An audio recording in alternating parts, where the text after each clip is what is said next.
It is a new year, and this year, North America has made it out of groups.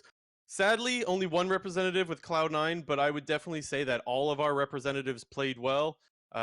Quick statement, J&T, would you agree with that? Not agree? What do you think? Yeah, I think for the most part, all of our teams played well. I think it kind of sucked for 100 Thieves because it feels like they were playing pretty poorly, except for when it didn't matter. Then they kind of turned it on. Yeah, yeah. But I mean, it We've was seen still that like before. it was super exciting for all the North American teams for sure. Yeah, definitely. And we're going to get into all of that stuff, guys. We're going to start off with the group stuff. We're going to go by every single group. Lots of games just happened today. For those that are unaware, we're recording this just about an hour, maybe an hour or 2 hours or so after Group D. So we're pretty fresh off of this. And of course, we will cover some Bwipo news. There's the play-in, or the quarterfinals draw was done. So lots of stuff to get into. This is episode 62 of the Clown Fiesta podcast with Blue Jay and JNT250. Let's get her going. Let's start with today's games. Group D, 9 games today, tiebreakers for days, and some history, a new record, if you will. All of the teams going 3-3 in the group, but not everyone is able to get out. Yeah, I remember I saw some Reddit post but like basically as the four-way tie happened at 3-3, and it was something like there's like X number of combinations of standings that can happen throughout the group stage, and we've hit almost all of them except for the four-way tie and like a couple others. So I thought that was pretty interesting. Obviously the four-way tie was super exciting. I think the way that the early games were playing out, everyone just like for the sake of more games wanted the four-way tie to happen. Obviously, if you're a fan of your specific region, you were hoping that your team was going to be able to close it out. But TL and Mad Lions were really able to sort of flip the script here.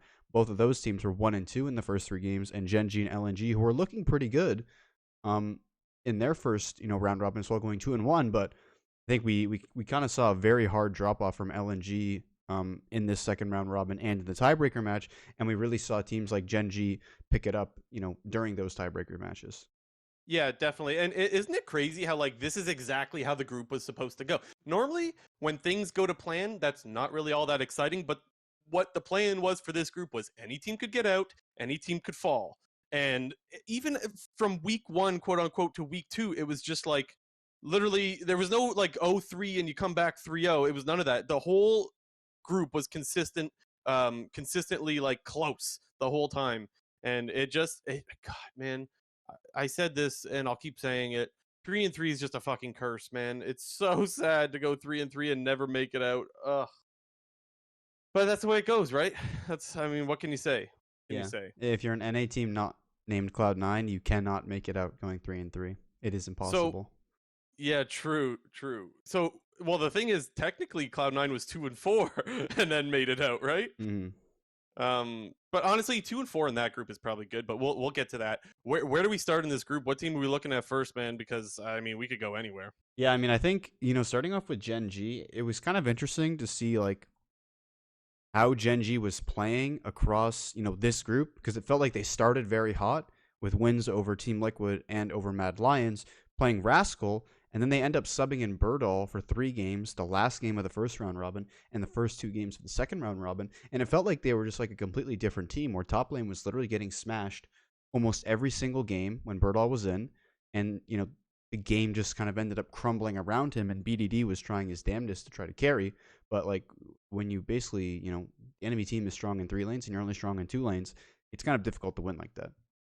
Yeah, and it's so with Gen G. So with the other teams, you could kind of see there was some strengths and weaknesses across the board. With Gen G, it was very apparent that BDD was 1v9ing almost the whole group stage. This guy was an absolute monster, and I think that Gen G without BDD probably doesn't move on. Let's be honest. This guy was a beast. Yeah, he completely 1v9'd that first game against LNG in the first round robin, almost, beat Mad Lions in that first round robin as well on the Azir, but they kind of got outskilled in that game. And then you look at some of the games today, his Syndra was like an absolute monster against the first in the first Gen G game. And then in the tiebreakers, he was just a beast. You couldn't stop him in the tiebreakers. His Zoe game against Team Liquid was just like picture perfect from what you want in Zoe gameplay.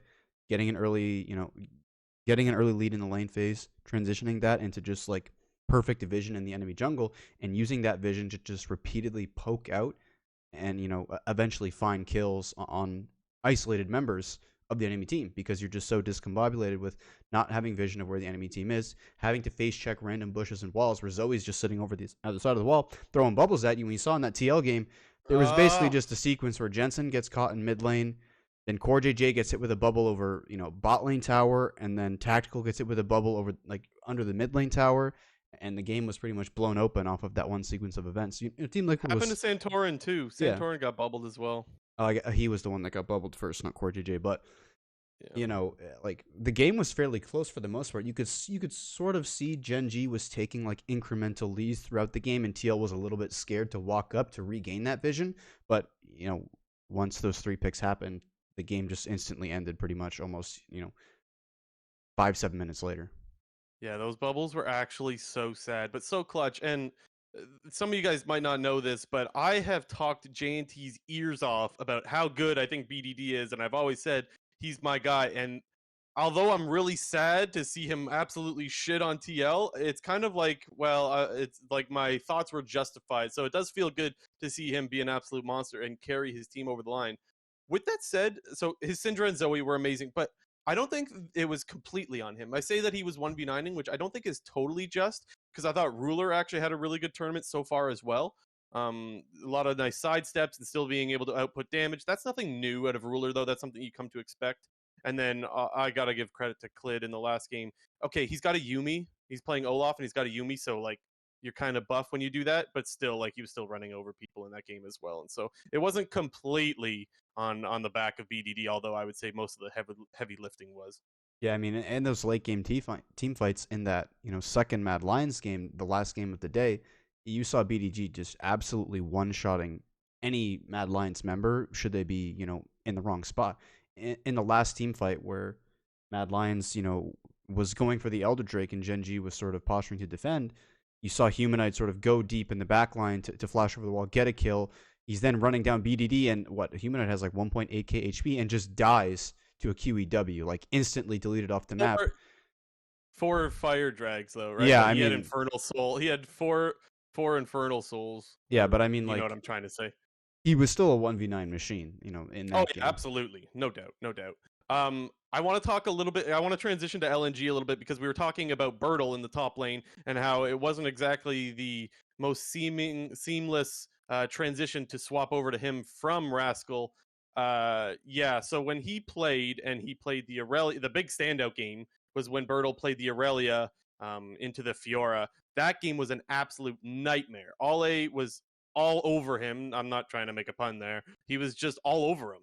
And that lane was a Flame Horizon by what? It was like 15 minutes or something. It was like 17 minutes. Like Ale had like 170 CS, Bertle had like 60 something. It was just disgusting. Yeah, I got the timer here, 16:45 to be exact, because I remember they said it on broadcast. So 16 minutes 45 seconds Flame Horizon. That is nuts.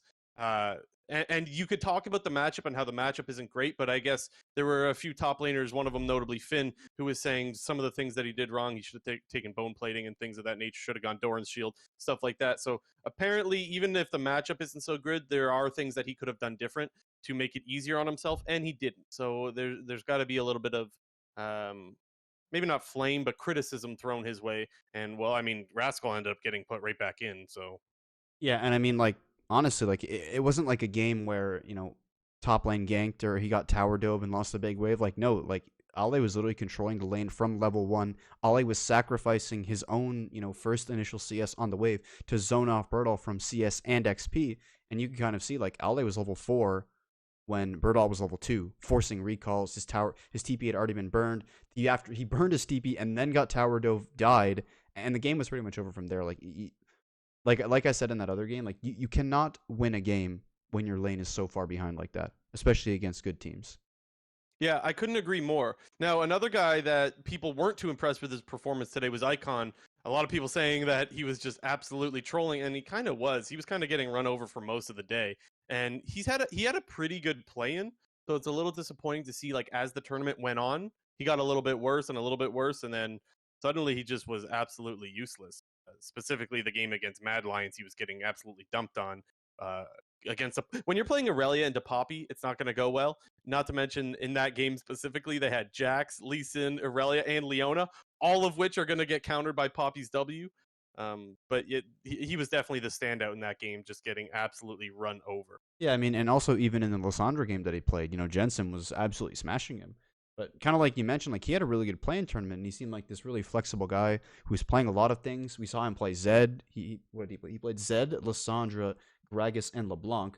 Looked really, really good. His Gragas mid was really insane against Chovy's Tryndamere. I think we've sort of seen Tryndamere, not really live up to the hype in terms of it being a mid lane power pick. But I also think Actually, yeah. I also think that's due to the meta right now and what other champions in each roles have been able to do. Rakan seems like an insane pick into Tryndamere just for the sheer amount of peel that you can provide for your team by charming up to Tryndamere, by Wing him, by shielding your allies, by doing basically your job as that champion in those kinds of games is to just prevent Tryndamere from getting onto your backline, which is really, really good. And I think with a lot of the sort of peeling champions that we're seeing out of the meta, Kennen even as well, while people are doing this big old glass cannon thing, Kennen's also a really good peeler himself if the enemy team is trying to dive right on top of you.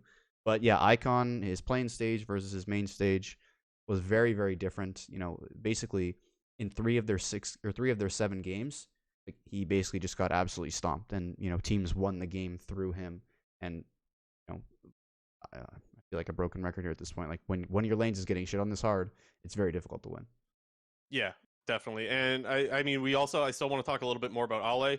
Large Frog pointing into the live chat that he was Giga Smurfing for pretty much the whole tournament. I agree. I was only a little bit disappointed in the last game. His Kennen was a little bit lackluster. A lot of times where he was, I was saying this while watching, he was way too thirsty, flashing, ulting, trying to find guys that he's just not in range of.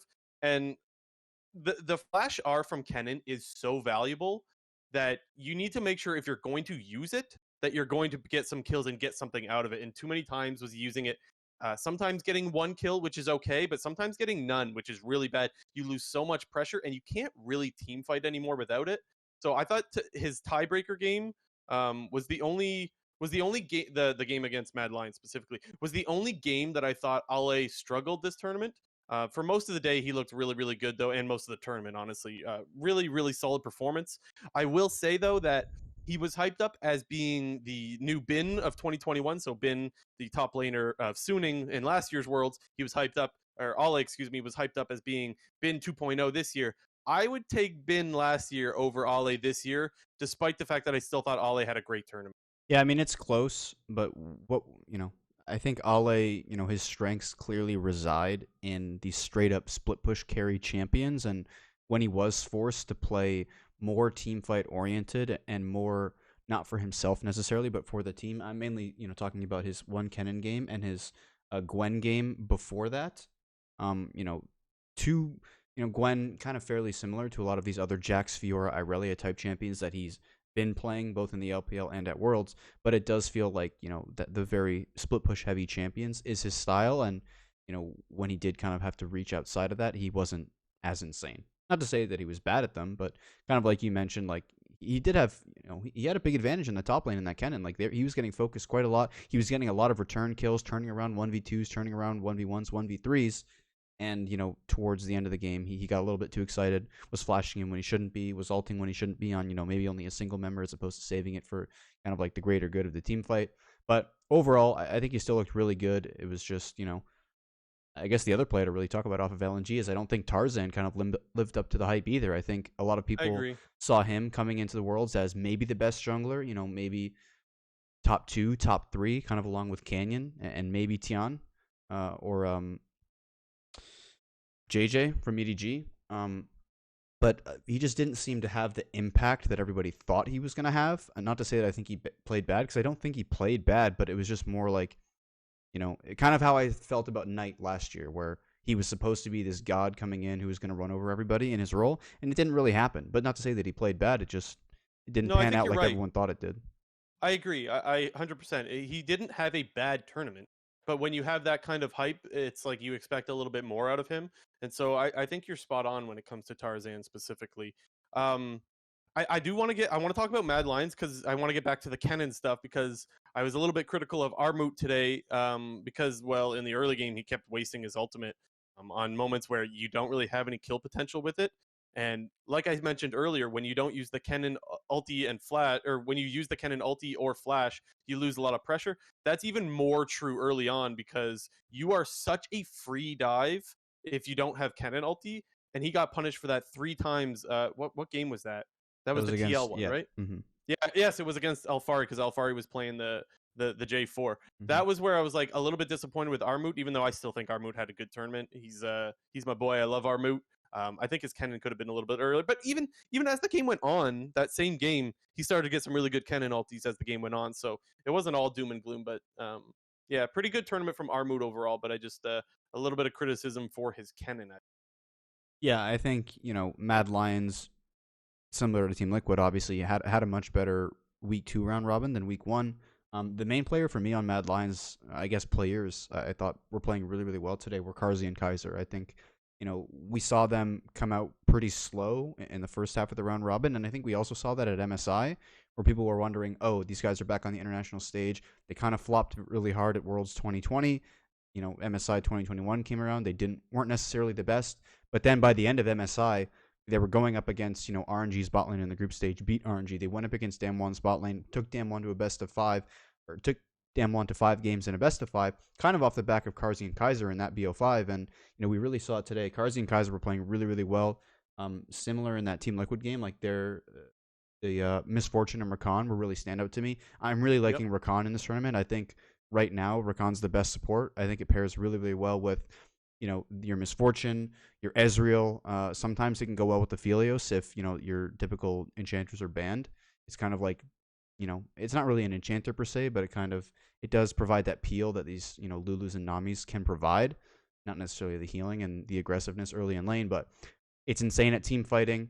It works super well against a lot of the dive that a lot of these teams have been running, like the Kennen, like the Jarvan, like the it's Kiana. Made for some nice Syndra combos as well. It's really nice to CC chain it with Syndra as well. I just think it works with so many champions in the meta right now, and I'm really liking, just the pick in general.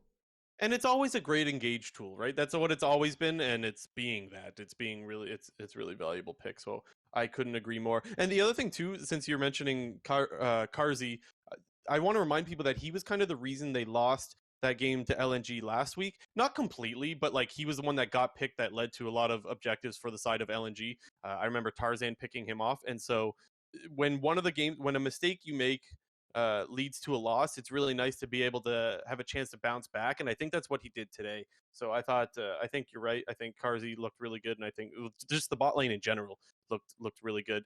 Not as impressed with Humanoid today.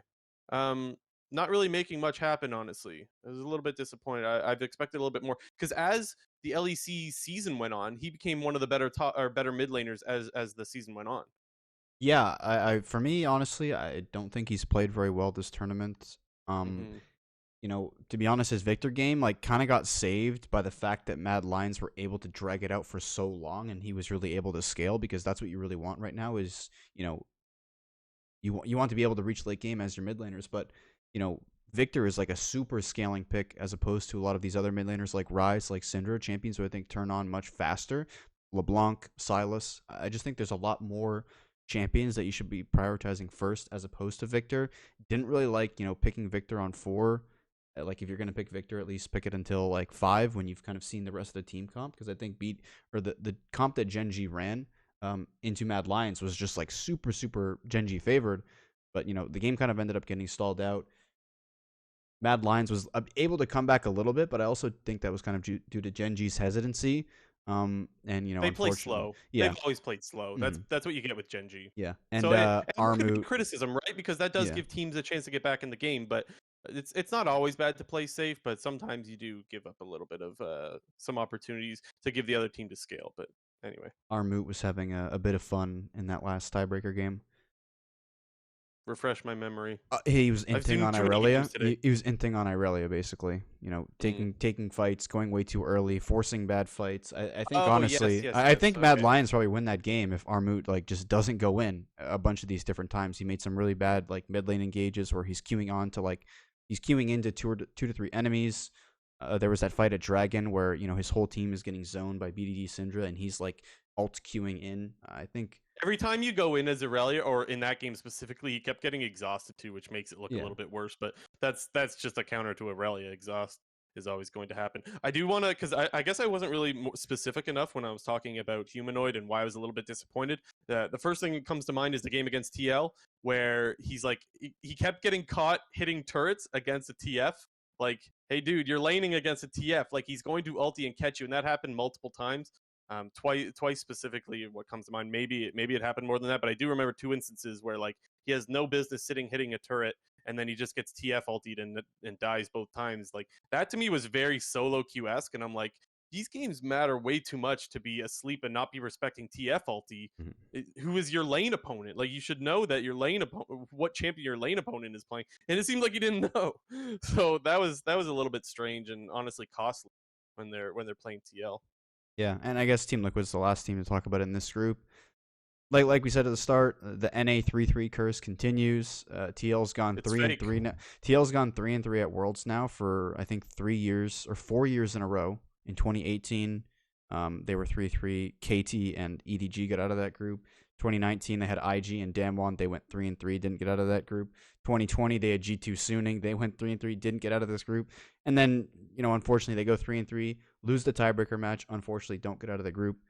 It's just a curse, I guess. But I think for the most part, TL, they put up a really good fight in this group. I think a lot of people were still of the opinion that TL was going to be either 3 or 4 in this group, depending on how the play-in stage kind of panned out with the team that they were going to get.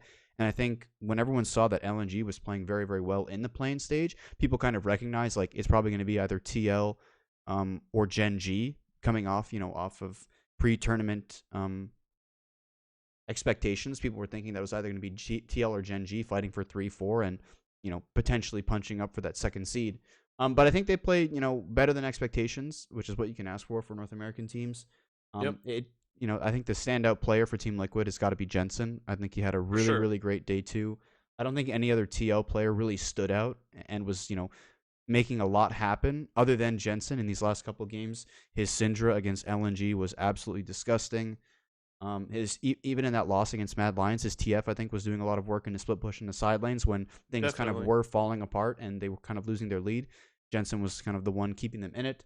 I just thought he had a really good day today. Jensen's always a great Worlds player. He's unfortunately had a couple in these last couple 3-3 years. He's had some poor singular games. The ones that mainly stick out is I think that last game against IG they had in their final game of 2019 groups, where it's basically win you're in, lose you're out. And that was, I think he was playing like LeBlanc into Kiana. How do you remember this, man? I don't as soon as Worlds is done, I'm gone, man. Yeah, I don't know. These are from 2 years ago? Yeah, he was playing LeBlanc into Rookie's Kiana, and he got like solo killed 2 times within like 5 minutes or something, and it was like doomed after that. But I don't know. Jensen's always a great Worlds player. Good to see that he played well again. Unfortunately, didn't get out though. Yeah, and when we watch TL, pretty much the whole year, you always rely on Corey JJ finding the picks. I've mentioned it 1,000 times in this podcast that Corey JJ is the guy finding the picks. Jensen was the one this tournament that was finding the picks with his Syndra, and usually Core JJ was following up. Usually, if Core JJ is playing like a Rakan, for example, the Rakan gets the engage and is followed up by a Syndra combo. It was Jensen finding these picks over and over again, which is so crazy because like when you've got 2 Core JJs on your team, like that's kind of you're in good hands. Unfortunately, like you said though, the 3-3 curse. Not good enough though, and but yeah, he was a monster. Really, really well played pretty much the whole tournament for him. One thing that was a little bit disappointing, I think, was the game where they put a bunch of resources into Alfari in the top lane. That was okay. He was playing Jace into Graves. What game was that? That was their second. That was against Gen G, right? Yeah, that was their tiebreaker game against Gen G after they just beat them the game before. Yeah, and I'm not even so much disappointed with Alfari necessarily because sometimes it is his fault and sometimes the team needs to play around him to enable him to be aggressive, and maybe that's not what happened this game. I would have to go back and do some VOD review, but I mean, obviously no time for that. But the point is when you put a lot of resources into one guy and you're not able to get results out of it, it's either on the player or on the team to make that work, and it didn't work in that game specifically, which is very rare. Normally, when you put the resources into Alfari, we've seen a lot of success. Obviously, on the world stage, it's not that simple, but that was something that kind of sucked a little bit. But with that said, again, it's not really even necessarily shade towards Alfari. He still had a pretty good tournament, I would say. Yeah, he was kind of what we thought he was going to be, a strong top laner at the international level who wasn't really going to get bodied by all these other players, but had the potential to gain advantages for himself and for his team. And we did see that in that early game, but unfortunately, TL wasn't really able to transition and do much out of it.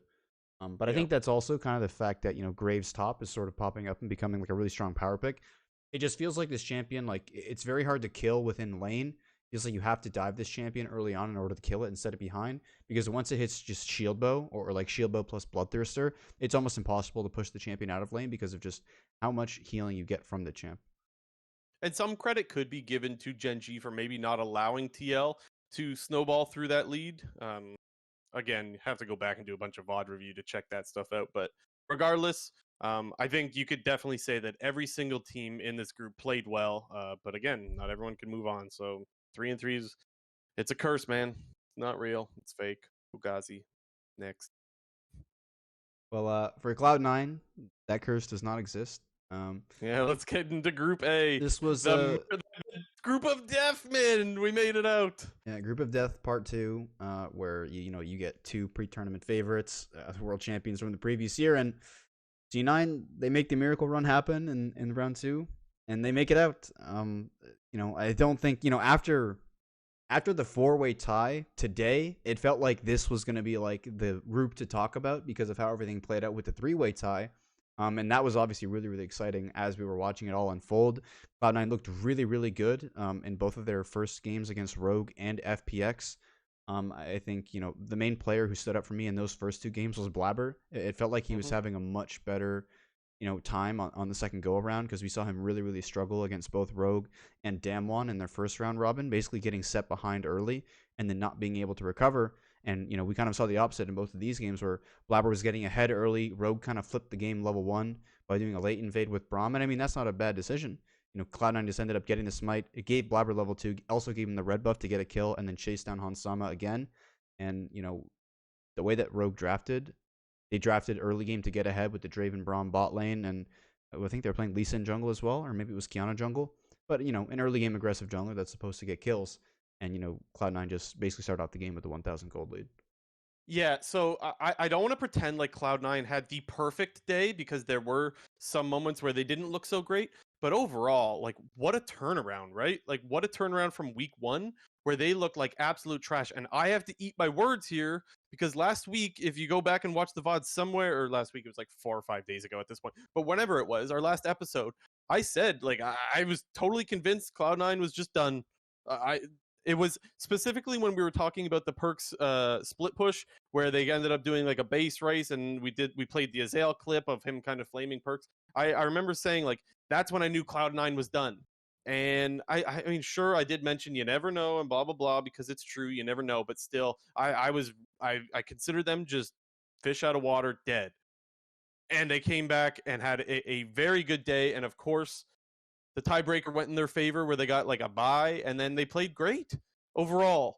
Overall, they played great. Well, you want to talk about perks in that game? Because that game was insane and hella nerve-wracking to watch. Yeah, well, it felt like in both the Cloud9 Rogue tiebreaker and the final Mad Lions Gen G tiebreaker, like, there was clearly like a lot of nerves and a lot of stress going on in those games. Definitely. Because both of those teams were playing very conservative, unwilling to make plays, and the plays that ended up being forced by either team were for the most part bad plays. Like, we saw Vulcan and Blabber and even Perks, overextending to try to get these, little mini engages with Vulcan flash combos or Blabber kick flashes, or Perks, just trying to get a simple WQE in. And we would see, the enemy team, easily punish, similar to what we were just talking about in the Mad Lions Gen G game, where Armut would try to go in deep for some random damage with Irelia, and he would just absolutely get obliterated on, or we were seeing, players just go a little bit too deep to try to flash to get extra kills, and they would end up getting, returned one shot by somebody else. But, credit to Perks in that game for one, keeping his cool despite a lot of the inting that was going on and playing really well, when the moment came to it, a lot around these late game dragon fights where he was finding picks in the enemy jungle to either kill people, burn stopwatches, burn GAs, and basically, do his job of LeBlanc, zoning over walls. The threat of LeBlanc is if you don't have vision of her, she can easily jump over the wall and kill you with simple combos. But definitely in the mid game, Perks was doing a bit of inting. No, so yeah, I don't want to completely discount that there's some really poor plays that he's making in that game, but I think that is going to happen when you are playing a very aggressive style, and I think that's the style you need to play when you're playing LeBlanc. Like, let's be honest, he was chunking a lot of guys out and really applying a lot of pressure. And I remember saying in that game, I don't know if you remember this, JT, I remember saying, like, he's playing really well when he's not inting, which is like XD, right? But seriously though, he actually was playing really well, and I've been very critical of him, so I do need to say, like, he had a good game. I know when he's not inting, right? But I actually meant that. If you watch the laning phase of that game, he's playing forward in lane the whole time, applying so much pressure, zoning off of the wave just in laning phase. So he gave himself a huge lead before the inting even started. And in the late game, when he is inting, sometimes he's chunking guys out, allowing them to take objectives just by pushing them off the map. So not the cleanest game, but overall still really, really good. And he's playing LeBlanc the way you need to play it. So overall, I got to give props to Perks. I thought that was a really good game out of him, despite the fact that, yes, there were some instances where he's making me sweat a lot. Well, making everyone sweat, let's be honest. That game was nerve-wracking as hell, but a good game is the shorter version. He played solid. Yeah, and the other two games were kind of like what you expected from Cloud9 when they were performing really well and when they were really good. It was Blabber making a lot of early plays going on with mid being able to be pushed and Perks following up on those plays, and we're also seeing a ton of Vulcan roams from bot lane. We saw in that FPX game, Cloud9, after they got that triple kill in that mid lane fight, the game was pretty much over. Like, they really ran away with that game after getting an early kill on bot lane, then the random 4-for-1 in in Cloud9's red side jungle, and C9 just basically ran away with that game. I don't know if you want to move over to FPX next, or it doesn't really matter, but we'll transition into that. Like, man, trying to remember these games is so hard. Like, I'm looking at it. I wrote notes to try to remember this stuff. It's so, like, foggy because how many games have we watched in the last 4 days? There was 9 just today, plus. Man. I can't remember everything, even with the goddamn notes that I got here. Quick shout out to Annoying Mouse. I hope, maybe it's just anonymous, but Annoying Mouse, thank you for the sub. Okay, JT, go ahead with the FPX stuff. Well, FPX was, doing a lot of inting in this tournament. I think, we kind of saw. I think early on, people kind of recognized that, Damwon is a bit of a different beast in this group, and I think people weren't expecting Damwon to look as good as they were after that first game against FPX in the first game of, I don't know if it was the first game of Worlds back in the first round robin, but we basically saw FPX get their ass handed to them by Damwon, and then FPX played a very close competitive game against Rogue, and then FPX played, a very close game against Cloud9, in which Cloud9 basically threw the game to them. They went 2-1 in the first half of the round robin, but I think a lot of people recognize, like, hey, this team is not playing very good right now, and everyone was kind of expecting them to get their shit together in the second round robin. But we pretty much saw the same exact thing when they went up against Damwon in the first game of the day. Nuguri just got hard camped by Damwon. I think people were kind of memeing like all the pros and personalities who were doing a live viewing that, like, Damwon is just trying to get revenge for Nuguri leaving the team and wanting to go to FPX. They basically hard camped him. It was a bit of a wonky, draft out of FPX. It felt like they were kind of like trying to outsmart themselves with what they were doing to try to get like an advantageous mid matchup for Doinby. But they ended up just having a really terrible matchup in top lane for Nuguri. He's playing Gragas into Jace, was getting absolutely bullied in the early game, was getting TF ulted on 24/7 pretty much, and Canyon whipped up the Poppy jungle, and was basically shutting everything down. From the beginning of the game, he invaded TN multiple times. Was stealing away TN camps, was then transitioning that into top dives. FPX just looked like a complete mess in this second half of the round robin, even in their tiebreaker against Rogue. They obviously played a very close game against Rogue in their first game in the second round robin. But once that tiebreaker rolled around, like it was just a bit of the same thing where Tien is forcing these plays that are going way too hard. Doinby is not generating the leads that everybody thought he was going to get. I think the only part of FPX that I thought played very well at all was their bot lane.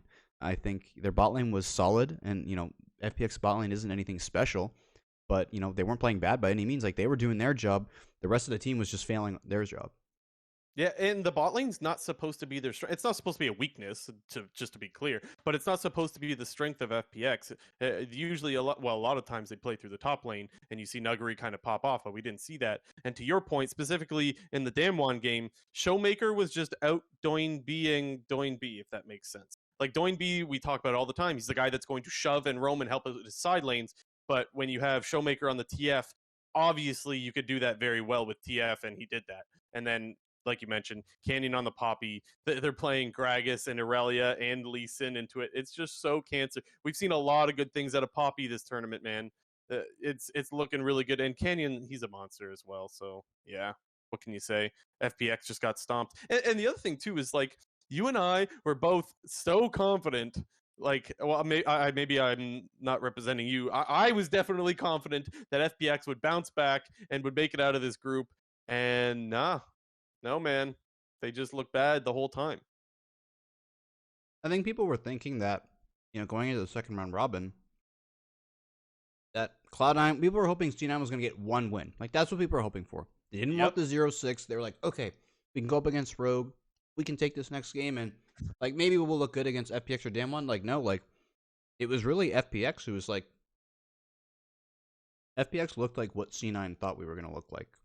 And true, actually, yeah. For just basically FPX to just break down both individually and as a team is just so surprising, considering I think they were the pre-tournament favorites coming in, despite Damwon looking really good in the LCK and EDG beating them in the LPL finals.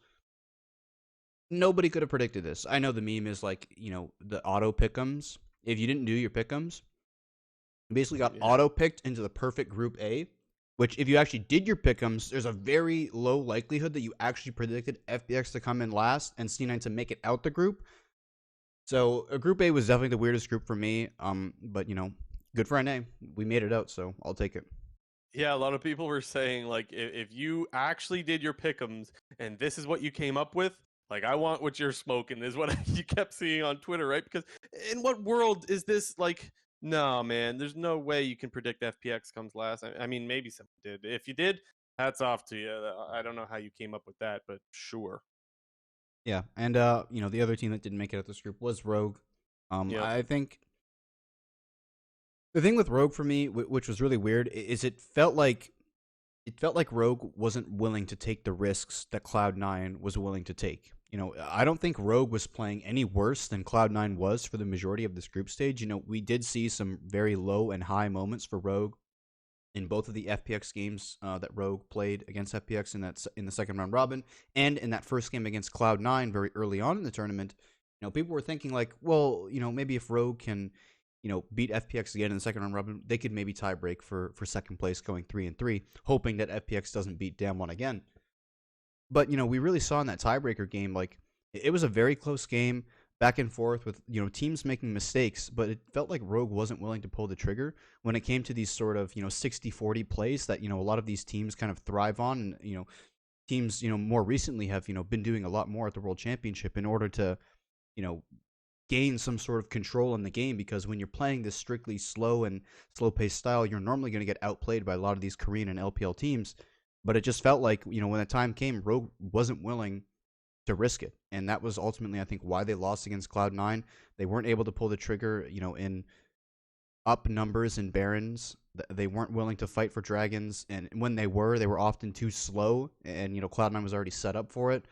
And it just felt like, they didn't, not that they didn't want it, because they obviously did, but the gameplay didn't show it. Yeah, I didn't think that there was too great of a showing out of the solo laners. I thought that in the LEC you saw a lot more out of Larson specifically, and honestly even Odoamne as well. But I expect more out of Larson, because to me I did think he was one of the better mid laners in the LEC, and I don't really think we saw him shine all that much. This is one of those where it's like it wasn't a terrible tournament out of him, but if Rogue is to move on, he's one of your guys that you need to be solid. And I mean, not a lot of pressure put out by him. He didn't really do too much, dying a lot.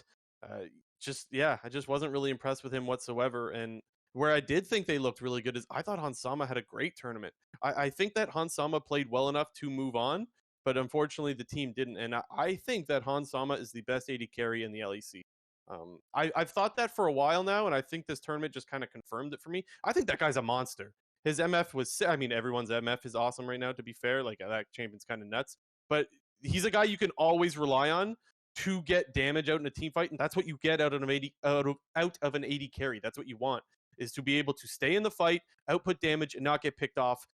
That's exactly what Hansama does, pretty much no matter what you put him on. So I was really, really impressed with him, and I'm kind of sad that we don't get to see him move on, because I think he definitely deserved it. Yeah, and I think the other rogue player to point out is obviously Inspired. I think he also played pretty well for the most part in a group where going into it, there was a lot of great junglers in this group should they be playing very, very well. I mean, yes, Blabber has struggled as of late, but people recognize that when this guy is playing well and has a lead, he's very, very dangerous. And you obviously have, Canyon, who's, I think, unanimously, in my opinion at least, was the best jungler in the world. And then you had Tien coming in, who, a lot of people were hyping up a lot just because of how well FPX was playing. And, Tien was he was playing really bad. But I think Inspired, for what was going on around him with the solo lane struggling, his Fiddlesticks was great. His Olaf game in the second, or sorry, not his Olaf, his J4 game in that second FPX game in the second round robin for the tiebreaker was really, really great. It was like one of the only Jarvan games that I thought was actually good at Worlds so far. Feels like a lot of junglers are really struggling on this champion, but I think that's because, one, how good like the vision control generally is for a lot of these higher tier teams. When you're spotted out early on or people are kind of tracking your pathing, it's really hard to make Jarvan ganks work unless you're doing some very creative pathing within the early game. And I think what we're seeing, be very successful with this is looking for level 2 or level 3 tower dives early on in bot or top lane, not doing your traditional full clears into crabs, because at that point, the enemy team usually has a pretty good idea of where you are and then can sort of track you and so forth. But I thought Inspired's J4 game was really good. His Olaf game in the second one against Cloud9, it wasn't bad by any means, but I think he wasn't able to get a whole lot done because his solo lanes were just so weak and so unwilling to play aggressive and push up that he's just throwing Q Olaf. He's not going in at all. Very different from the Blabber style Olaf, but Inspired also played pretty well in my opinion. Yeah, the one thing that I will say, so I think Inspired's great. I actually had him as the best jungler out of the LEC coming into the tournament. Not so much maybe after. I mean, maybe he is. I don't know. I'm just not as confident anymore because there were some lackluster performances. Overall, I think he had a good tournament. But I do need to say that Fiddlesticks ulti in the bot lane was so bad. I'm not giving it my Beansoup award, but that was Beansoup, that ulti. There's no world where you ulti like that. That was so bad. If people don't know what I'm talking about, he ultis and he's not even close to in range to dive bot lane. He ultis from the other, not from Tribrush, from the other side of the wall where Tribrush is. Not even close. And then where the new bush was added. They end up almost where the blast cone is. Yeah, that's where I'm talking. And honestly, that dive really went kind of bad and wasn't really anything that helped them too much. But again, overall, I still think Rogue is a good team. I think it's a little bit disappointing that they don't get to move on, but hey, I'll take NA moving on. So it's no complaints here. Yeah, and then lastly, Damwon obviously went 6-0 in this group. I think after all the groups have concluded, with the LPL teams kind of struggling and favorites getting knocked out or our opinion dropping of them, Damwon to me are now the clear-cut favorite. I think they were already in that discussion of favorites along with EDG and FPX, but EDG struggling a little bit in the second round robin. Damwon, they look pretty much perfect. They obviously had a close game against Cloud9, but I think that was also due to just the draft that they went for. They went for this super late game draft with Kassadin and Jack solo lanes, and you saw the game basically reached a point where Kassadin hit level 16 and just became too strong. Basically, the minute that he hit 16, every single fight after that was just completely swung in Damwon's favor. Cloud9 was still doing a really good job of, like we've said before, taking risks, going for dragons in 4v5s. There's 2 separate occasions where they were down 1 member after getting picked off in the side lane, but then forcing the dragon. They did end up getting Mountain Soul in that game, but you could kind of see them getting pulled around the map. There was times where they would try to, run to Showmaker and Khan in the side lanes in like 5v2s, and they would come out getting 3 kills, and you could sort of see C9 getting really outscaled. But Damwon just looks so damn good. I mean, Showmaker's a beast, Canyon's a beast, Ghost and Barrel, I think they're playing much better than they were the last time we saw them at an international competition at MSI. And Barrel was rough at MSI, if I yeah, remember right. and Khan is looking like as good as he's ever been, pretty much. Yeah, that's the biggest surprise for me, because I think Khan had a good split. Like he had a good year, honestly. He was fine in spring and summer, but I don't think he was this good. And now it's like, okay, if you're getting like a Worlds buff, that's kind of scary. And I think you're absolutely right that they are now the definite tournament favorite. When you go 6-0, it's hard to think otherwise, right? And to your point, I think Cloud9 did play good in that game against Damwon, but like you mentioned, when the Cassinan hits 16, we've seen that a million times before. And then Canyon also had a Baron steal as well that I wanted to point out. He had the Baron steal on the Lee Sin. If C9 gets that Baron, I don't think it's like they automatically win the game, but your situation definitely improves there because, with the comp that Damwon was running, like they basically had no, wave clear at that point into the game. I think they had MF, right? But like that was their only wave clear that they had. Like Jackson Cassidy cannot step up the Baron waves, so not to say that Cloud9 wins that game if Canyon doesn't steal that Baron, but you also got to credit him where he jumps into the pit with Lee Sin Q, kicks Blabber out before, and smites it before Blabber is able to get back in because you're kind of locked out from anything, for a few moments after that Lee Sin kick finishes, and we almost saw it happen again, like later on with the Mountain Drake steal. But yeah, to me, Damwon have the best mid laner right now. They have the best jungler. They have one of the best top laners, and their bot lane's not inting, so they're just winning. Yeah, and shout out to Anonymous again in the live chat. He said Khan got the Penta. I forgot about that. Was that last week or was that this week? Oh, that was this week, yeah. Against I mean, how sick is that he gets a Penta like in his last tournament? Like that's awesome. I can't believe that was this week. Anyway, everything's all meshed together, man, because the games are so close to each other. I can't remember.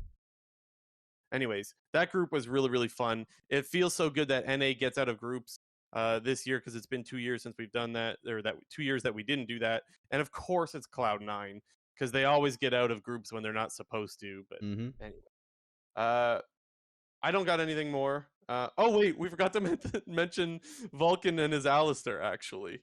Oh my god.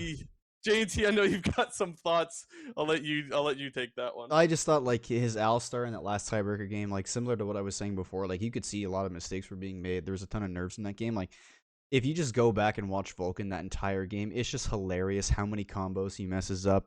He missed that flash Q on the 5-man realm warp right at the end of the game in that Elder fight. And they did like they posted like the mic check or whatever on Twitter from that game at the end in the last sequence.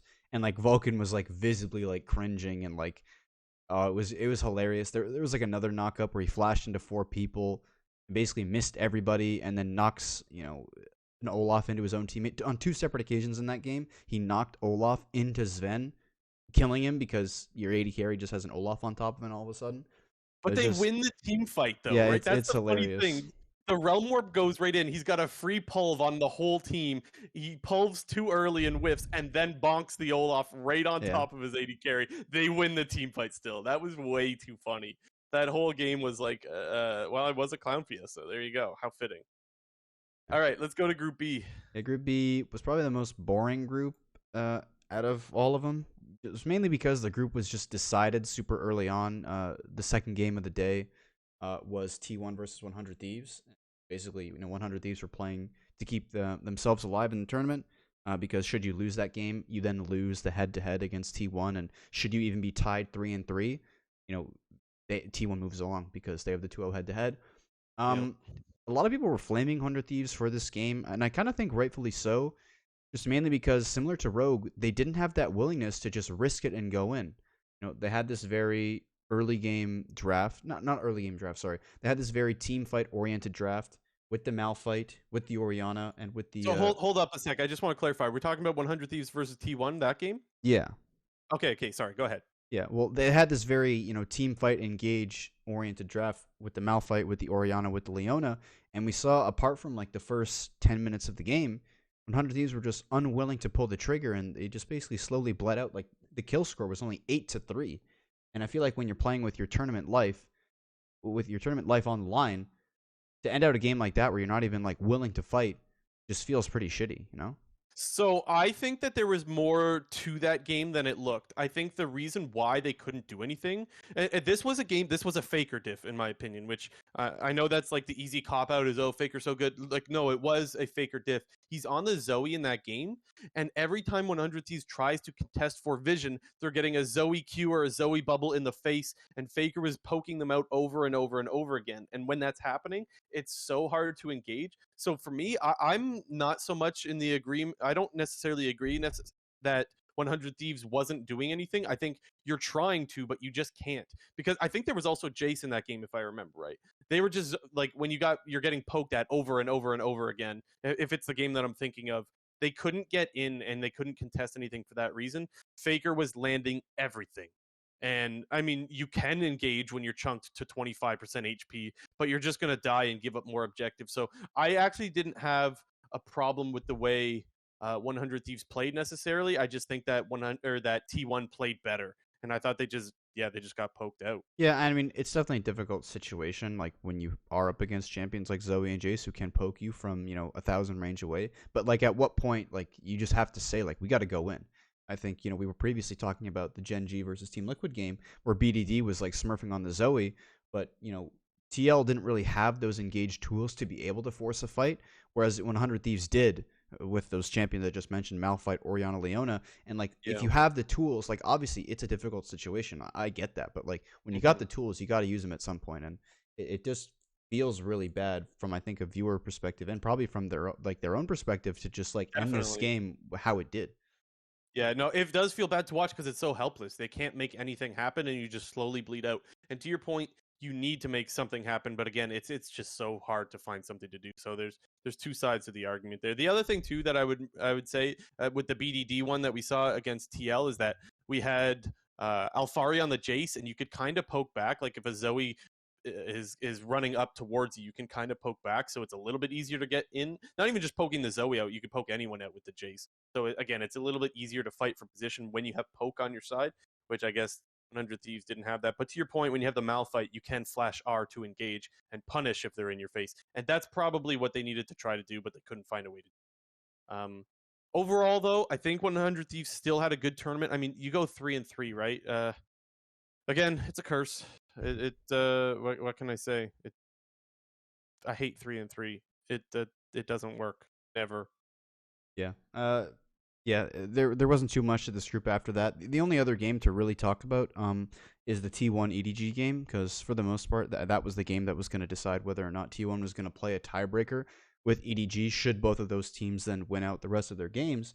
And it was basically the complete opposite of what happened with the first T1 EDG game, where there was a lot of early game, there was a lot of early game focus from T1 with trying to go up to the top side of the map, and basically EDG countering all those plays, making that unable to happen. But in this game, we kind of saw T1 run that same comp into it with the TF in the mid lane with an aggressive early pick like Poppy, but you were really able to see that T1 was able to force a lot harder. I think that was also because of the Poppy jungle. All these LCK teams really love to run this Poppy. Canyon had a great showing on it. Owner had a great showing on it in this game. I can't remember. There was one other person who played Poppy. I think it was Elyoya in the first, or maybe it was today. Maybe it was their first round robin. But I think there's only been those 3 Poppy games so far. But both of those 2 Poppy games we saw from LCK teams have been looking really, really good. Like, again, you had it into a pretty, this kind of counter pick against Talon, where you basically can't ever use, your parkours over the wall while Poppy's on top of you, because you'll instantly get grounded, slammed into the wall. And we just saw in this game, they just sent the house at Flandre again. This time wasn't able to survive. We saw, JJ try to counter gank the lane and try to, get some return kills by jumping in. But when he jumped in, he was just getting slam jammed by the Poppy and the cannon. Yeah, this was probably Owner's best showing of the tournament so far. It was a jungle gap. JJ couldn't do anything, and that's in big part because of the Poppy. So, I mean, I know we keep talking about the Poppy. I think we're going to have to see some bans on this thing because it's actually so good against a lot of the high priority picks like Lee Sin right now, or even Aurelia we're seeing a lot of. Gragas we haven't seen so much of, but we've seen it. And so anyways, I guess my point is it's got to be, I think you need a ban there because we could see, I mean, Owner just absolutely gapped them in that game. And ultimately that was the difference in the tournament. Mm-hmm. The other thing too that the other game that stood out to me was the 100 Thieves versus DFM game. Game didn't end up Yeah. mattering, of course, but there was something that was really impressive to me that stood out. And so I needed to shout out 100 Thieves for it.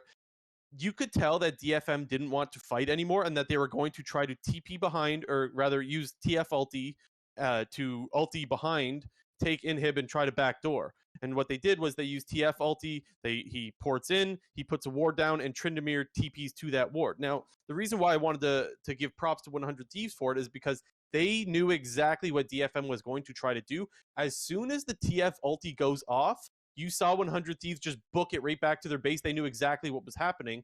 And another thing that they did that, I mean, is just good. Like, it's not like a mind-blowing play, but it did stand out, was they put a pink ward in between both inhibitors, knowing that this was the play for DFM. And so being able to read that that's what the play was going to be before it even happened shows that 100 Thieves were really well prepped for their win condition of that game and what their loss condition for that game was. And immediately they got back. They stopped the base race. You had He uses Alistair to punt the Tryndamere into the fountain and ended up holding on to that game. So huge props. I thought that was a real five-head just play altogether.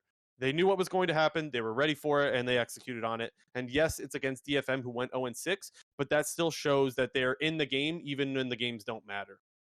Yeah, I think that was obviously like a pretty exciting sequence because, they did have the open nexus and, against Twisted Fate, like that's something that you should be aware of, and 100 Thieves rightfully did that. And, you kind of saw like it got pretty dicey there at the end. Like, I think, what did they get, like a third of the way or maybe a quarter of the way from killing the nexus? And oh, that thing was dead. Yeah, no, it was probably 3 or 4 autos. It was about a quarter HP. Yeah, but it was close. And I mean, he knocked the Tryndamere into the nexus after, what did they kicked him from one side of the nexus to the other, and then they Alistar headbutted him into the nexus, yeah, which basically negates the Tryndamere ulti. It kind of just like shoots right through that.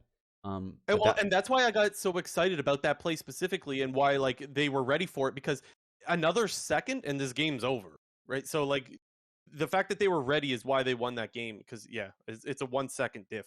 Yeah, and I guess the one other game we should talk about, I just escaped my mind for a sec, is the 100T EDG game, because this is also part of the reason why going 3-3 for 100 Thieves felt very disappointing, and the way that it all worked out with them just getting eliminated right from the get-go is when we see this team actually play aggressive and try to win, they played really well. I think, mostly the credit this game has to go to, I think, FBI, Huhi, and Someday. FBI and Huhi had a really great game, getting multiple solo kills onto Viper and Mako, who I think, for the most people were saying was the best bot lane coming into the tournament, were Viper and Mako. And they played really well in lane. They got a huge bot lane lead early on to the game, and then as the game went sort of mid and late, Someday was doing a really great job finding flanks on Kennen. We've seen, obviously, we're just talking about it, the strength of Kennen and this really one-shotty build that people are going for. But I think Someday, FBI, and Huhi had really great games in those ones. We saw Closer on a more aggressive jungle pick because, we were kind of disappointed that he was playing these more supportive, passive junglers like the J4, like the Trundle, and we want to see him on these things like the Lee Sin and the Viego. And, despite them looking well and winning the game, it ultimately didn't mean anything. It just took away EDG's ability to tiebreak T1 for the first seed. I want to echo the thoughts about the 100 Thieves bot lane, because they were very hit and miss in this tournament. But when they looked good, they were able to compete with any bot lane, and I think that's a very good sign going forward, that we have a bot lane that can compete with these really, really solid bot lanes. Yes, they were a little bit inconsistent. They didn't have all good performances, but I would say mostly good performances with a couple of hiccups. But that's a really good sign, because we thought that this bot lane was really good in North America, and you never really know until you see them go up against international competition. I think that this tournament did confirm that they are a very good bot lane. Yes, they're not the greatest, but definitely good enough to compete, and that's a very good sign that we have that. Another player that I want to talk about for 100 Thieves was Abadage, because I felt like his laning phase wasn't so great this tournament. The reasons being is that a lot of times there would be plays happening in side lanes that he was always late to TP to, sometimes because he's out of mana, or sometimes just because he's slow reacting. Regardless, you could still say that his laning phase is weak if the other mid laner is getting the jump on you, getting the prio, and getting to the side lanes before you are. That would be my criticism for Abadage, is that he just wasn't getting to his side lanes in time to help out, and they were falling behind because of it. Not a terrible tournament, but that's that was the main area for me where I think he needs a little bit of improvement is his laning, so that he's not so slow to help out his side lane. Mm-hmm. Yeah, but I think for the most part, 100 Thieves performed, I think, about as expected. I think people knew that they were going to be better than DFM, and they got the 2-0 over them. But I did also think that, should we see them look like they did in the LCS finals? Like they had a chance against either T1 or EDG to take one game away. It was just unfortunate that the time that they did, it was already too late. Yeah, I agree. But no, I'm happy with how they performed. I mean, for me, and we're going to talk about this a little bit more in a little bit, but for me, if a team shows up at Worlds from North America, that makes me happy because, well, as we've seen in the past, that's not always the case. Show up meaning perform well, not just show up and get eliminated. Of course, right? I mean, the example would be TSM last year, who just laid an egg, and airport speed run. Yeah, like there's a big difference of just because both teams didn't move on does not mean the performances were equal. But I don't really have anything else on Group B. A little bit disappointed that they don't get out, but again, I think they had a good showing, and I think that you had two really good teams in your group. What can you do? Yep. We'll talk about Group C last. Definitely got a bit spicy in the second round robin with how everything played out. Fnatic was able to get a win. Their first win was it wasn't the first game of the day. Was the second game of the day. It was either the first or the second game of the day against RNG. And that was kind of the game that everybody was thinking that Fnatic wasn't going to be able to win. And after the whole Cloud9 three-way tiebreaker for 2 and 4, that's kind of what people were hoping was going to happen to Fnatic was, hey, look, we're probably going to lose against RNG, so we really got to take these next two games off of Hanwha Life and PSG Talon because they played both of those teams pretty closely. Hanwha Life in the early game, they had a strong early game. They got really rolled, in that mid and late game after Bwipo got that huge lead and had a very close game against PSG Talon. But they managed to take down RNG. What we saw in that game against RNG is basically what we saw from Fnatic towards the end of the LEC season. Like, just absolutely craziness, team fighting everywhere, TPs just flying across the place, just forcing fights 24/7 pretty much. That game was fun. That was a really fun game to watch, and they beamed them, as Mander says in the live chat. So I thought Bwipo had a really good game in the game Fnatic versus RNG. I think that was kind of like a 1v9 performance where he was absolutely popping off. I will say that Adam, I didn't think had a really good game. That was the game where like he stayed under turret with like 1 HP and then ended up just dying right after. Then he played well in the late game. He was one shot. Yes, he did. He did come back, but I mean, he also fed his ass off earlier on. But the thing is, you do need to give credit when you're that far behind and you're still able to have an impact. So it's like it's hard to gauge. It's like, well, you ran it down, but also you were still useful. So I mean, there's some good and some bad, but whenever someone just hard runs it down like that, I can't say that it was a great game. You know what I mean? Yeah, but unfortunately, Fnatic was not able to complete the miracle run. Although I think they did. They were putting up good fights across the entire board. I think the first two games, the one against RNG and the one against Hanwha Life in the first round robin, people were definitely like, wow, Fnatic is looking really, lost, and the team is not playing like a team, because I think that's what, Fnatic's best quality is when they play like a team. They are a really good team. But we did see that in the second round robin. They played Hanwha Life pretty close for the most part, and they played PSG Talon really close. That was a game where Adam, once again, was kind of hinting, but also like making a lot happen. I think the one standout play where he was like hiding in that bush on Graves at the top of the red buff, and he just flashes onto Hanabi and like Q auto R's him and just like pops him. I was like, where Freak was all ranting about like crowd control and whatnot. But I was, we saw some fight out of Fnatic, which is I think what most people wanted. They did get that one win, didn't get the 06. So, obviously they were put in a rough situation from the get go, but at least, it wasn't all doom and gloom. Yeah, and the one game that I want to highlight for Adam that he actually did look really, really good in the laning phase specifically was the game where he got his Olaf, one of his pocket picks. That was a game where he was actually getting, well, he had a really solid laning phase.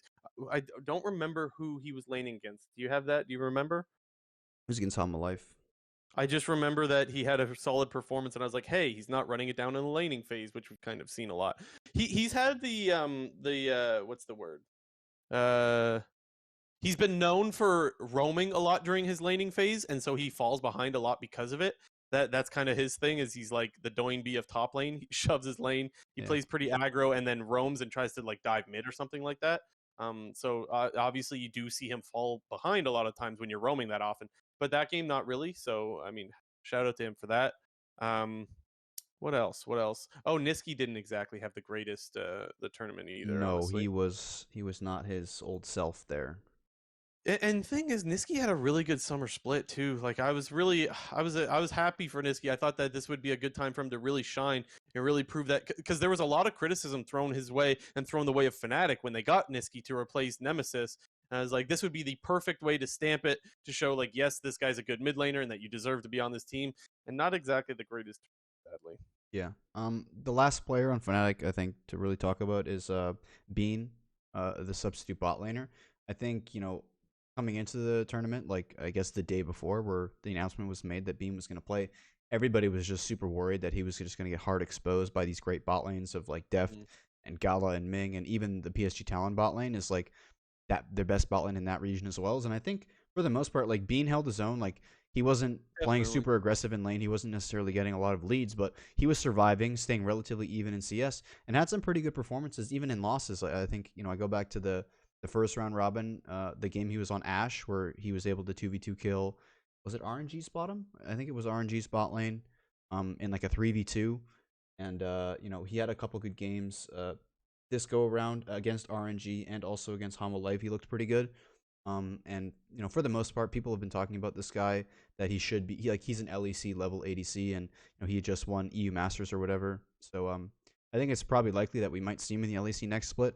But I actually kind of hope for his sake that he maybe sticks around for one more year and then maybe can get on a good team, because I don't think he'll necessarily get on a top team in the LEC, but hopefully he doesn't just go to some like bottom tier team and suck. Yeah, and it's so like, this is such like a cold take, but I think it's pretty obvious that like he can't really do anything wrong. Like you could do no wrong when you're put in that situation. There's literally no expectation out of Bean, because obviously you're just subbed into a pro team that you haven't been a part of, and you have what, 16 hours to prep. And he's never Uh, he's never played in like the top level leagues. Like he's only your like yeah, your debut is at Worlds. Like yeah. shit. So And I it's mean, against what like can you Gala, say? Ming, Deft, Unified, Yeah, Kaiwing. Like yeah, everyone thought he was gonna true. get railed. True, and to your point, he definitely held his own. So I mean, what more can you ask out of him? You really can't ask for any more. The one thing I will say is that I had a lot of hype for Hylissang coming into the tournament. Again, he didn't have his laning partner, so it's a little bit difficult to be all that critical. But his aggressive playstyle has always been his thing, and lately, like especially in the LEC, it was very very to their advantage. Not so much in this tournament, kind of running it down a lot. But again, he kind of gets a free pass and benefit of the doubt as well, because he doesn't have his lane partner. Yeah, So he it's like was racking up the deaths. the whole thing just sucks. It sucks, especially for European fans, because one of your teams obviously isn't going to be at their best. And I could go on for days. We talked about it a little bit in our last episode. It's just a shitty situation. There's not really much you can do about it. You try to do your best, and that's how it is. So cold take, but that's how it is. Yeah. The other team to not get out of the group was PSG Talon. I think coming in, people didn't really know what to expect from PSG out of the PCS, because they had a really good showing at MSI, but after the whole BYG debacle and plans, people were kind of they were asking the questions like, oh well, is PSG Talon not as good as we thought they were because BYG looked so bad and BYG was able to beat them, or was it just like, oh, BYG is like their own story because of the whole Moan stuff, and PSG, we're still going to give them the benefit of the doubt. And I don't think PSG Talon was bad by any means. I think they just had some difficult teams in their group. I think should Fnatic have had their main roster, I think they could have lost to Fnatic. They lost 2 times to RNG. Wait, no, they did. They lost 2 times to RNG, and One they sub went on one. 1-1. Yeah, they went 1-1 against Humble Life. Um, I don't know. It's hard for me to have a lot of thoughts on this team and on this region when I don't know a lot about them in the first place, and I feel like we had a very limited like opinion and like knowledge of them Yeah, coming in. So the main things I can point out, and kind of said this last episode, Hanabi was like playing pretty well. I think he was their best player so far. he's a monster. Yeah, I don't think Unified and Kaiwing really lived up to the hype. We did see Doggo and Unified at MSI 2021, and people were like, well, Unified is actually the best AD in that league. So like when they come back at Worlds, like they're going to be even better. They weren't anything special. I thought Maple was fairly average, and I thought River was also fairly average. So like for me, there's not a whole lot to say. So yeah, the thing that I confirmed that like I can now confirm this is that they are a good team. Maybe not a great team. That's still that's up in the air, but definitely a team that can play with the best in the world. Clearly. So that's something that we thought after MSI. After seeing 2 tournaments of them competing with the best teams in the world, I can say like yes, they are a top team, whereas like they can compete with anyone. So that's something that's definitely confirmed. And like you were saying, Hanabi looks great. I do think that Unified doesn't look as good as Doggo, like you mentioned. But again, back to Hanabi, his Gwen is unreal, man. Like is actually insane being able to 1v2 in side lanes. Even through exhaust, I think he won the 1v2 in the one. I think that was against RNG. I think it was RNG. I don't remember. But anyways, he was absolute standout for this team. I think when I look at the region altogether, I think the 2 best players are Hanabi and Doggo as far as what we've seen in the last couple of international tournaments. Those are my standout guys for me. I think that this Doggo team might be gone.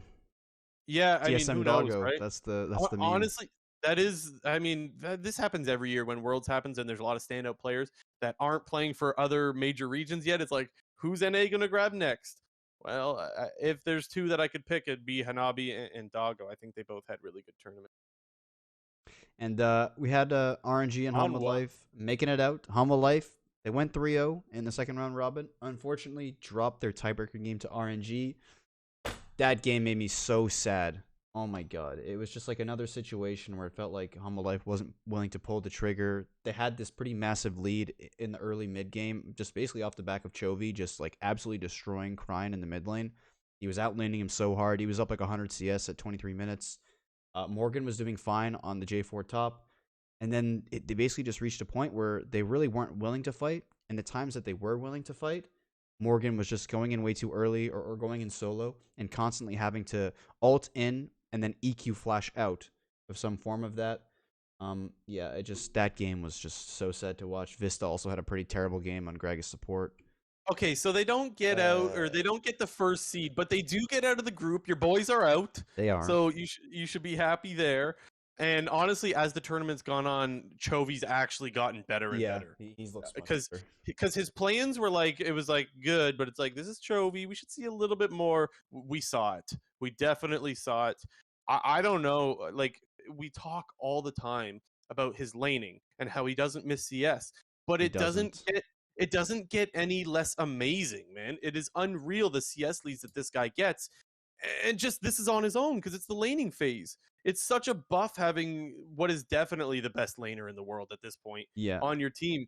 He's 1v9ing because he's giving himself advantage without any help. It's insane. I don't remember exactly which game it was. I think it was the tiebreaker match, but I remember somebody tweeting out saying Chovy, the first time he missed a CS in that game was at 12 minutes. And I think it was the tiebreaker game.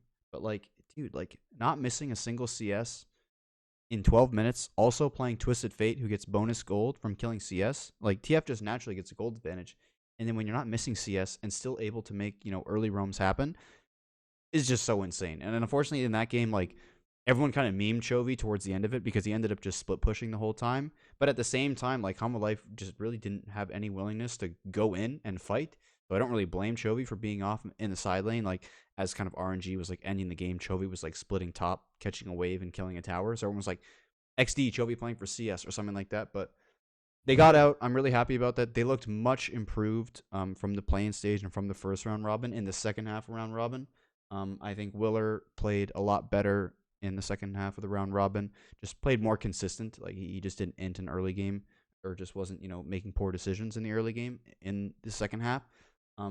Morgan, still, I have a lot of questions about. I think he did play very well towards the end of the LCK season and was very good on, Camille and Kennen, but we really haven't seen those same performances from him. He does feel like the weak point of Hanwha Life. And well, so here's the thing, though. That's the narrative, right? That's what all the analysts, like the analyst desk analysts I'm talking about, they all say that Morgan is supposed to be the weakness of this team. But for me, it's been Vista. I have not been impressed with him whatsoever. And like, I thought that he was going to be solid, but he just hasn't been. And I think that Deft, his laning partner, has been great, but Vista's been running it down, honestly, especially that one Leona game. I don't remember who that was against, but his Leona game, he's dying over and over and over again. I'm like, what is going on, man? Yeah, I was really not impressed. That was in the Fnatic game. He had 8 deaths. Yeah, dude. That was a head scratcher. Yeah. I don't know what to say about that. Yeah, I didn't. I thought that he would be solid, and he just wasn't. Yeah, he does feel a lot better on the Enchanter peel supports like your Lulus, your Namis, your Rakans, your Threshes, as opposed to like Leona, Braum, Alistar type stuff. And I think the meta is sort of trending more towards like the Rakan, the Lulu, and the Nami as opposed to the Leona and the Amumu. Thank God we're not seeing that pick. I was so right about that pick. Yeah, I'm gonna repeat yeah. myself and say that pick was dog Bring it shit, back. and that we weren't gonna see this champ at all in group stage. I think how many there was like one Amumu game, and I think Life I played want to it. see it. I think Life I played one want. Amumu game. That was about it. God, that champ sucks. I want to see more of it. My Nope, boy nope, Amumu. nope, nope. Bring him back. Yeah. Only Okay. pick it So into Rakan. the last thing that I want to say about Vista and the Leona game specifically is like when we're watching the game. So usually it's like three of us, me, Jay, and T, and our friend Manders, who's usually in the live chat, and like there's kind of this like patented whoa man, and and that Leona from Vista was every time he's going in, it made no sense. Where like there's no one in their right mind that can follow up on any of these engages. He is totally out. Like yeah, he's out to lunch. And I think Vista gets we don't have an award for it, but he gets the whoa award Yeah. because his engages were just they were out there, man. So yeah, Yeah, that's my last thing on Vista. yeah. I mean, I don't think I'm comfortable with Vista and Deft right now, but I definitely want to see Vista on.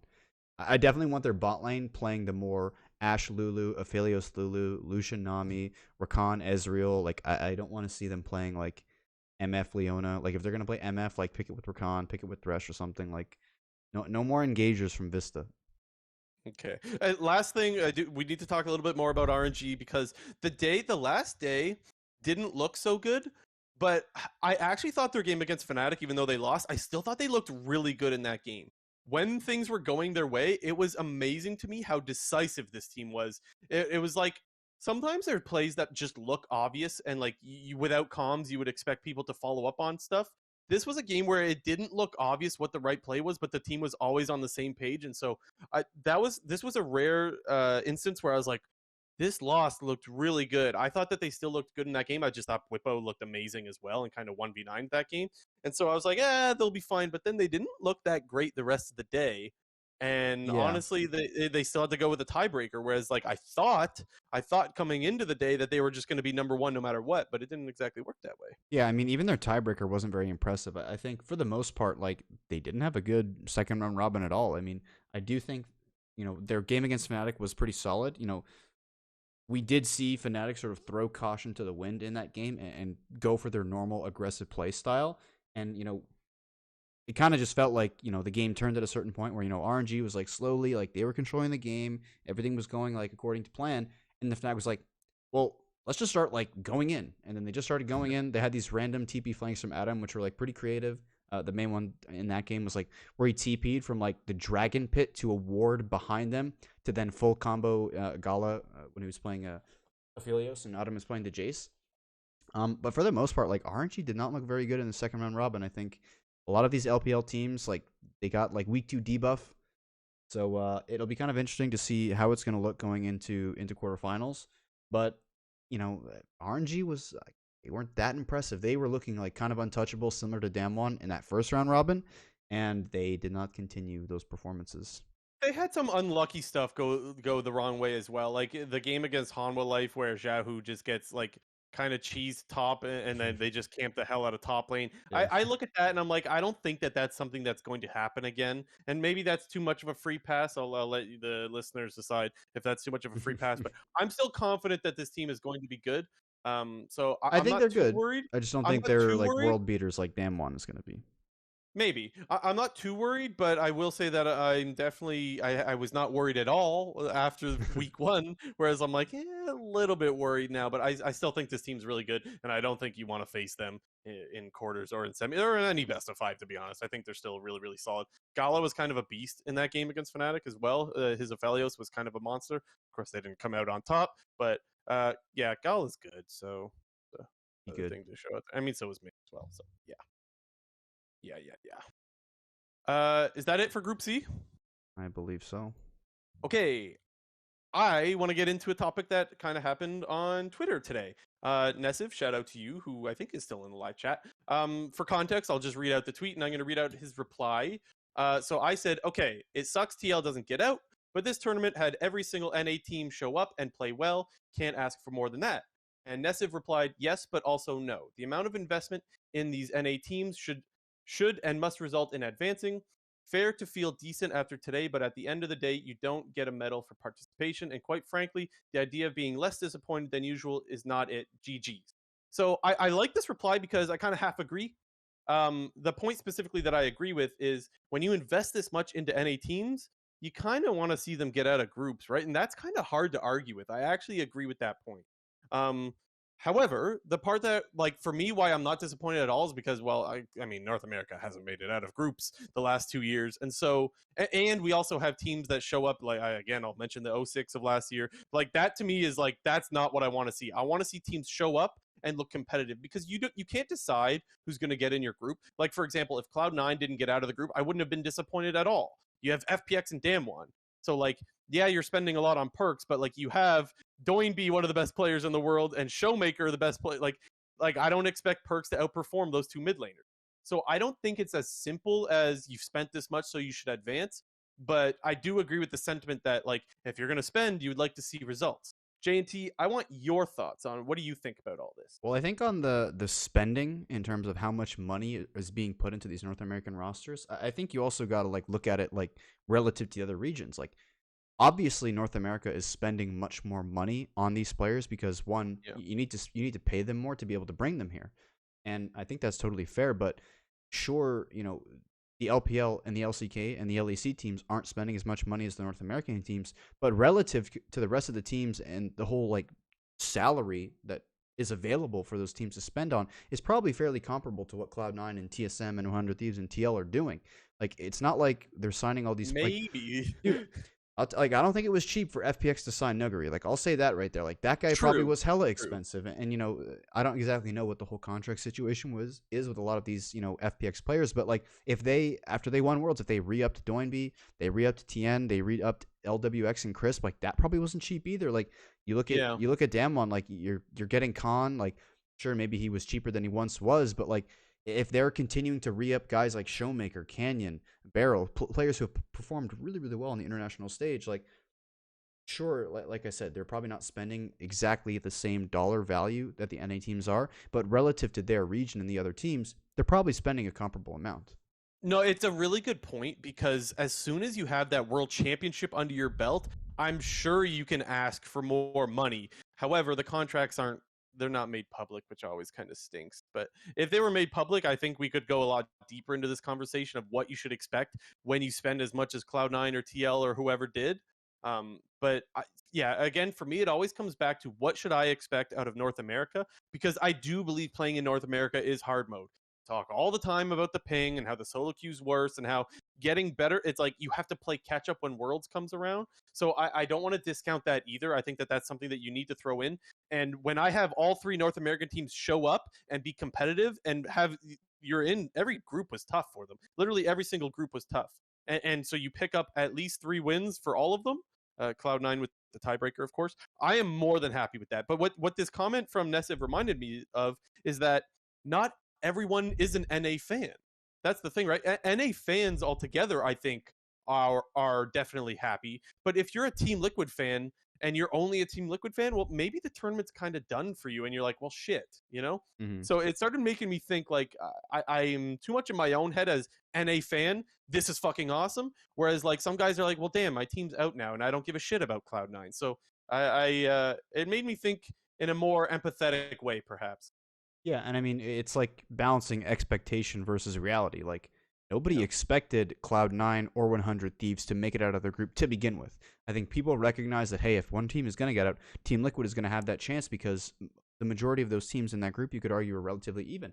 And we kind of saw exactly that, where all the teams went 3-3. TL unfortunately loses that tiebreaker, and 100 Thieves they got the 2-0 over Detonation Focus Me, and they took one game off of EDG or T1, but it just didn't end up mattering. And I think if you're a C9 fan or even an NA fan who's rooting for Cloud9, like, you got to be over the moon with the result with regards to that, like nobody was expecting you to come in and beat Damwon or FPX. People were saying, hey, let's take one game off of Rogue and we'll beat the little 1-5 teams that are sitting at the bottom of the group, while the other two are like 6-0 and 4-2. And, to make it out of that group, and I think the other point that people will argue, well, FPX shit the bed anyway. So if 100 Thieves was in that group, or if TL was in that group, like they probably would have made it out too. And like, hey, I can't argue at that point. But you got to remember like your relative expectations coming into the tournament. Like I don't think any North American team wanted to get put in that group. And sure, you can argue it's a bit of luck that FPX really shit the bed, and that's part of the reason why C9 got they got out. But like to have one team get out and the other two go 3-3, I think is well above everyone's expectations for this year. Yeah, that's the way I look at it, honestly. And again, sometimes 3-3 is just kind of like unlucky. Like you literally won as many games as you lost. So that can't mean that you performed badly or poorly even. But yeah, I guess like I was saying before, when you don't have teams make it out and the tournament ends so quickly, I could definitely see where people are coming from just not being happy with the results. Yeah, but I mean, also like when we talk about the sort of 3-3 curse, a lot of it is relative to where you are positioned in the group. Very often, when Cloud9 is making it out of groups, going 3-3, or in this case 3-4, like the times to point out were in 2016 when they made it out, going 3-3, when they had SKT, Flash Wolves, and IMA in their group, they went 3-3, made it out. When they had in 2017 AHQ, EDG, SKT, they went 3-3, made it out.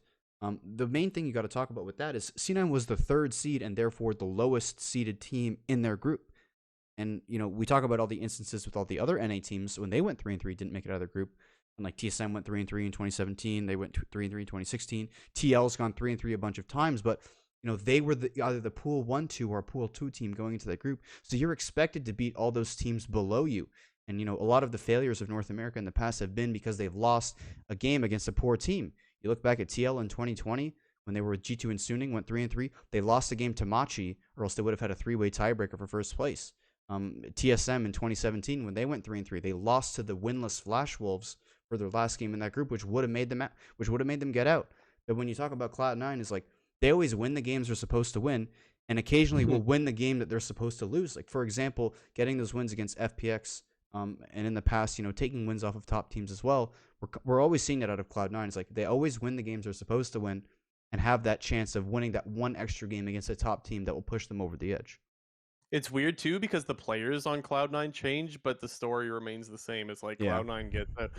Just the last point that Nessif makes in the live chat, he says like, yeah, C9 made it out, historical, but TL again 3-3 and 100. He kind of got that EDG win after the fact. He says, I don't know, I'm a bit burned out on NA after so many years. And what that makes me think of is like, yes, honestly, it is difficult to be a North American fan. And that's something I can definitely get behind because we come into this tournament not expecting to win. Whereas, like, if you're a Korean fan or an LPL fan, maybe an EU fan, but not so much, you could have the expectation that you're going to pick up a win of, like, your region's going to win Worlds eventually. And I don't know if that's the same for North America. And so that's an area where it's like, I actually get the frustration, and maybe that's not good enough, right? I can see both sides of the coin. For me personally, though, absolutely North American fans should be happy. But anyways, I appreciate the comments, not just in live chat, Nessiv, but on Twitter as well, because it started making me think a lot. And I think you bring up some good points, so thank you for that. Anything more, JT, on it? No, I think I'm a big C9 fan, so I'm obviously happy that we're out. I think you're rocking the C9 jersey, but we can't see it on the camera. I'm rocking the C9 jersey until they get out. Until they get out, I'm rocking it. That's all you're wearing? You're not going to change your shirt? No, if I had like a TL or a 100 Thieves one, I would have worn one, but I don't got that. Yeah. I think the other major story to talk about in groups, obviously, is the LPL Week 1 versus LPL Week 2. I think the classic meme is NA Week 2, where they always perform well in Week 1 and then shit the bed in Week 2. Got also the opposite out of NA, where they actually all played very well Week 2. C9 went 3-1, TL went 3-2, and 100 Thieves went 2-1. So for the most part, NA always loses Week 2, and LPL is always really OP. But this week, it was kind of like LPL Week 2 curse, where they all played really, really well in the first half. I think everyone was expecting every single LPL team to get out of the group based off Yeah. of kind of what happened, and only 2 out of the 4 teams made it, with the pre-tournament favorites, FPX, not making it out. It was shaky, man. Even Lyric, the I guess he's a caster. I guess he's like color commentary for the LPL. You could tell he was not like he did not feel confident in the LPL performances that he was getting throughout the second part of group stage. Yeah, they honestly they looked really shaky, and I think this is the first time we've ever seen this kind of thing out of the LPL, or maybe any major region for that matter. Is that right? Yeah, they went 4-11 in Week 2. Damn. And even worse, they went 0-3 against NA, 0-5 against EU. Whoa. They were 2-3 against Korea. That was the one RNG Huma Life game, and the I'm missing it. The Who are we talking about? Group D, LNG beat Genji. Genji. Yeah. Yeah. And then they went 1-0 against the PCS and 1-0 against the LJL, or the Japanese league, which was EDG over DFM. But 0-5 against EU and 0-3 against NA has really got to feel bad for the Chinese teams. I know, like, Yes. it's always funny because after each day, there would always be some Reddit thread about the like Chinese website like reactions of all the games that were going on, and basically like all the just the community hard flaming the teams and players because they're playing badly, and I think rightfully so, because a lot of the Chinese teams were playing really bad. Like FPX didn't look good, RNG didn't look good, LNG didn't look very good either. I think Icon, like we kind of mentioned, he was like struggling quite a lot. Mm-hmm. And EDG, like they lost 100 Thieves, and that's got to feel pretty shit for them. Yeah, no, definitely, because they were supposed to win that group after the first half, right? They looked like the favorite, and that kind of ended up costing Or them. at the least, they should have, had a tiebreaker against T1 for the first seed. Right, yeah. No, I don't have anything more to add. That's something that you're not supposed to expect out of the top tier major regions, out of either whether it be the LCK or LPL. That's not what you should expect, but it happens. Popoff Beansoup, right? Yep. I'll let you start. Well, no, I'm actually no. You're going to go first because my Popoff and my Bean Soup are like kind of similar. You'll get it, but I'm gonna do mine back to back. But you go first. Popoff, Syndra, man, Jensen and BDD. I couldn't leave either one out. They were both beasts. Yeah, I mean, we talked about it earlier. I can't believe how good this pick is. I said before the tournament started that I fully expected this was going to be meta and that it was going to face roll people. And what do you know? I'm patting myself on the back for this one. Syndra, that champion's nuts, and they gave really, really good buffs to that champion.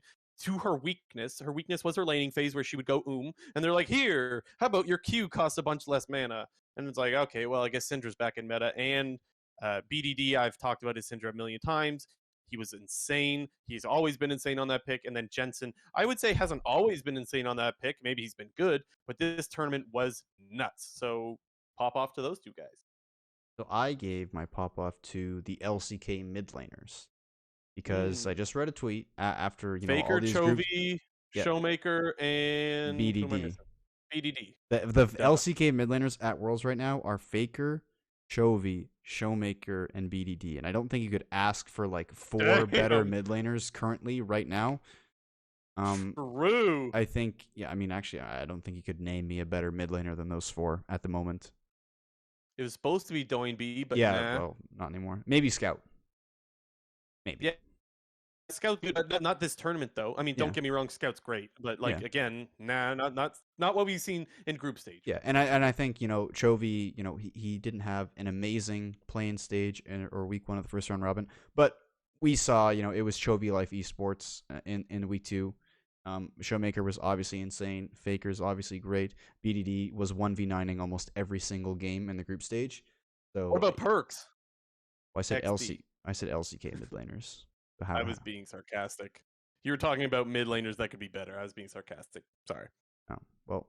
What's your bean soup? The LEC mid laners. Because I thought I like it. I thought for pretty much all of group stage, all the LEC mid laners were pretty bad relative to their expectations coming in. I think I'm not going to fault Niski as much as the others because Fnatic was obviously in a tough situation and their team dynamic kind of got flipped on its head. But we did see Niski really overextending, going for a lot of plays he shouldn't be, dying a ton in a lot of these games, and I hate to point this out because of like the whole Legends in Action episode with Niski when he kind of broke down after their loss to PSG, but his Trendemir game was really bad. Like he like single handedly lost them that game. And then we talked about Humanoid a little bit. He was a player who I think a lot of people came in, giving him a ton of hype. Like I remember, they haven't done an official like world's top 20 list this year, like they usually do with like Jack. You kind of run that thing, but from a lot of the community, Humanoid was like a top 10 player on a lot of these top 20 lists. And I thought that was very surprising because, well, I think he was very, very good for the Mad Lions in the LEC. He wasn't like this insane individual player. He was more like he just works so well with the team. And I think Yeah. individually he was like very, very lackluster and wasn't playing well at all for the most part in the group stage. The main game for him that stood out for me was his Orianna game, his one Orianna and his one LeBlanc game, where I thought like his two best games, but like that's out of a grand total of 8 games. And I think in those other 6, he was pretty weak. And then Larson, we were talking about it when we were watching those games on the day. He's the most AFK mid laner we've ever seen. Like mid lane right now, like is a lot about pushing your waves and roaming. Whether you're on a TF, whether you're on a Rise, whether you're on a Silas, like you got to get priority in your lane to be able to make things happen and influence the map. And this guy is pulling a Power of Evil on the world stage. He's just farming, dude. Yeah, true. And it's funny because when we were watching the games with our friend, he was like, man, like, because he doesn't watch LEC that often. He's like, what is going on with Larson? And I'm like, I promise you he's better than this. I can't tell you, man. He is AFK, but I can't tell you why. But I promise you Larson is actually a really good mid laner. But yeah, I guess we just didn't see it. So Yeah, I like your Popoff and Beansoup this week, JNT. I really well thought out. I like bit of it. a tandem Good stuff. thing. Good stuff. Yeah, it's nice how they relate. That's very poetic. Okay, what's your Beansoup Um, then? I had to go with Ale's Kennen because he had such a good tournament overall. But today in the tiebreaker against Mad, I think they just win that game straight up if he ain't so goddamn thirsty. And well, I think that's what held him from moving on. Now, look, I realize it's really picky after he had such a good tournament, but I think that's why it was so disappointing to me. Not because he was bad, bad, bad. It's because he was so good, and then I thought that his was in the very last game just to get them over that finish line. He just so many flash ultis, just getting nothing out of them, and that to me was the reason why Mad had a window back into the game. Yeah, it was just kind of like he dropped the ball when it mattered most, and that was all. Yeah. Already. Quick little detour. Last night, Bwipo ended up posting on his Twitter. He gave sort of a full description of what was going on during Worlds, and kind of just letting the fans know what was going on. And I'm not going to read out the whole thing because the twit longer is quite long, but I'll kind of just give the quick summary of what he was doing. Or what he said exactly. I'm just going to scroll through it on my phone just to remind myself. But he basically was talking about how, he's been very vocal that, his girlfriend has helped him out quite a lot with his career in terms of, providing emotional support and whatnot. And he basically, just said on Twitter straight up, like, I hurt her in a pretty bad way, before Worlds. And, he was struggling a lot in his personal life. This news of upset, having to leave the team for a family emergency, really, kind of, it was the straw that broke the camel's back in terms of what was going on in his life because he was already struggling with his personal life. And, he basically mentioned how he's putting his heart and soul into this Fnatic team. And to hear that, his teammate is leaving with less than 24 hours notice before he was about to play, really just kind of pushed him over the edge. And, we've talked about this multiple times since we heard about the upset news. Like, this is just a shitty situation all around, Right. A lot of people had high hopes for Fnatic coming into this tournament, especially after getting I think a fair, I wouldn't say an easy group per se, but a group that Fnatic could definitely get out of should they be at 100% strength, like they were, against Vitality, G2, and Misfits were the 3 teams they played in the regional gauntlet or the lower bracket or whatever. And, you could also see during the games, like he was visibly like kind of sad and maybe a bit tilted. And if you watch the Legends in Action episode, which is basically like the TSM Legends for Fnatic, it was pretty clear that he was pretty out of it. And it was just kind of like a whole, I just feel bad for both him and Upset and Niski and all those guys on Fnatic who put so much hard work into this split and to make it to Worlds, Upset's first Worlds, Bwipo role swapping, making it, Niski getting kicked from C9 for perks and then making it, and then just for kind of everything to go down the way it did, just sucks. Yeah, I have a lot of thoughts with Bwipo and the stuff that's coming out. My initial thoughts are I'm gonna kind of echo a little bit of what you said here. Is that like I think that Bwipo actually had a really good tournament, and I feel like he was robbed of what I would say is like maybe one of the bigger stories of his career. You know, you have the role swap. You're probably not supposed to be a very good jungler, but he was great all year long. And then you have a really good performance at Worlds, but it doesn't necessarily matter because your teammates aren't playing that well. And again, that could just be in part because you're not playing with your actual roster. Like I think the situation is so bad that I feel bad for him. I do feel like he was kind of robbed just to have that chance. Like what a redemption arc that is to role swap and just absolutely pop off at Worlds, and potentially who knows how far he could have carried them if they have the full roster together. Maybe they don't go anywhere, but maybe they do, right? So that's where I feel really bad. I feel like he's robbed. As far as like the drama that's going on, still think there's so much unknown. It's hard to have a real opinion on what's going on. He says that like he really felt bad because he hurt his girlfriend, but like we don't know what that is. Again, we still don't know how much of his anger is related to the upset stuff. I imagine it probably is because you lose your starting AD carry 16 hours before the tournament starts. With all that said, I don't think there's ever any excuse for not giving your team your full attention. Now, I haven't watched what's it called, the Fnatic show again? Legends in Action. Legends in Action. I haven't watched all of that yet. I'm only like halfway through because again, we just went live like pretty much right after the games ended today. But from what I had heard from a couple of sources now, I've heard that he was like kind of on his phone as like they're having a meeting. Does that sound accurate, JNT? There was one point in the video where, again, I watched this yesterday or 2 days ago, so I don't exactly remember if it was either pre-game or post-game. I'm not exactly sure. So, but he was like on his phone while Yamato was like giving a fairly important speech, it seemed. Yeah, and I think here's the thing, because it's impossible for me to know exactly how he's feeling. I've never been in the situation that he's in right now. So I don't want to sound like too insensitive. However, I try to put myself in his shoes, and what I would think is that no matter what is happening to me, if I'm there, I need to give all of my attention to my team. I can't be on my phone when the coach is talking or anything like that. I think that that's just not, that's just a disservice to your team. Again, I don't know what his situation is like, so maybe that's just not a fair assessment. But I think no matter what is going on in your life, if you're going to be there, like for example, Upset had to leave for whatever it is, totally fine. If that's how it is, then that's how it is. But if you're going to be there, you need to be there. You can't be on your phone and not giving full attention to your team when you're trying to have some sort of huge comeback or whatever it is. And that's where I'm a little bit disappointed. But again, I feel like I have a very weak opinion of it because I don't know all the specifics. So I don't want to speculate too much. So it's really difficult for me to have a strong opinion on the matter. Yeah, I mean, for like, I'm obviously gonna give Bwipo the benefit of the doubt in terms of, like you gotta there's gotta be some sort of understanding with what's going on in his personal life, and he's obviously not like purposefully, playing bad or anything like that, or he's not like, Of course, it's not like he's of not course. trying or anything like that. But one thing that I think that was sort of note in the Legends in Action thing that they said from the Fnatic side, and also that he said in his tweet longer, was in the Fnatic doc, they were talking about how, Upset had been speaking with Yamato Cannon for quite some time about these personal and family struggles, and that it was just it had reached a point where he had to leave, and that was unfortunately the day before they were supposed to play. And from what Bwipo has said, it kind of seems like the most, or pretty much all of the members on Fnatic, like the actual the team, the 5 guys playing on stage, it wasn't revealed to them, and basically as it happened and as Upset was leaving. So I think, that was part of one of the reasons why he did that sort of mass unfollowing on social media of all the Fnatic stuff, because he was probably, at the time was a bit pissed about the whole situation.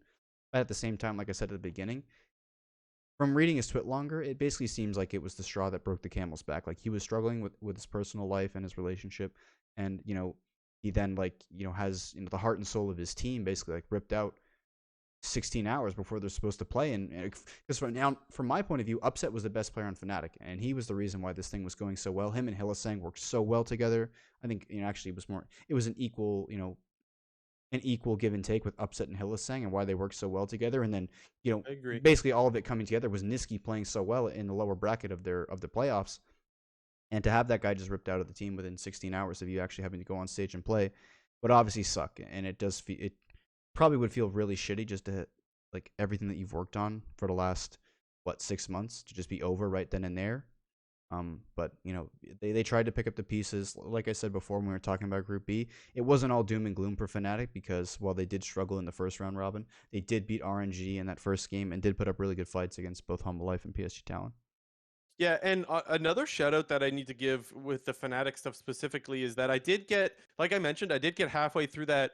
What is it again? Action Legend? I don't remember. Action Legends, whatever it is. I heard Yamato speaking about upset, and time again, I am so impressed with Yamato's opinion of his players and how he's always backing up his players like a coach should do, and how he's always understanding of whatever the unique situations are of his players.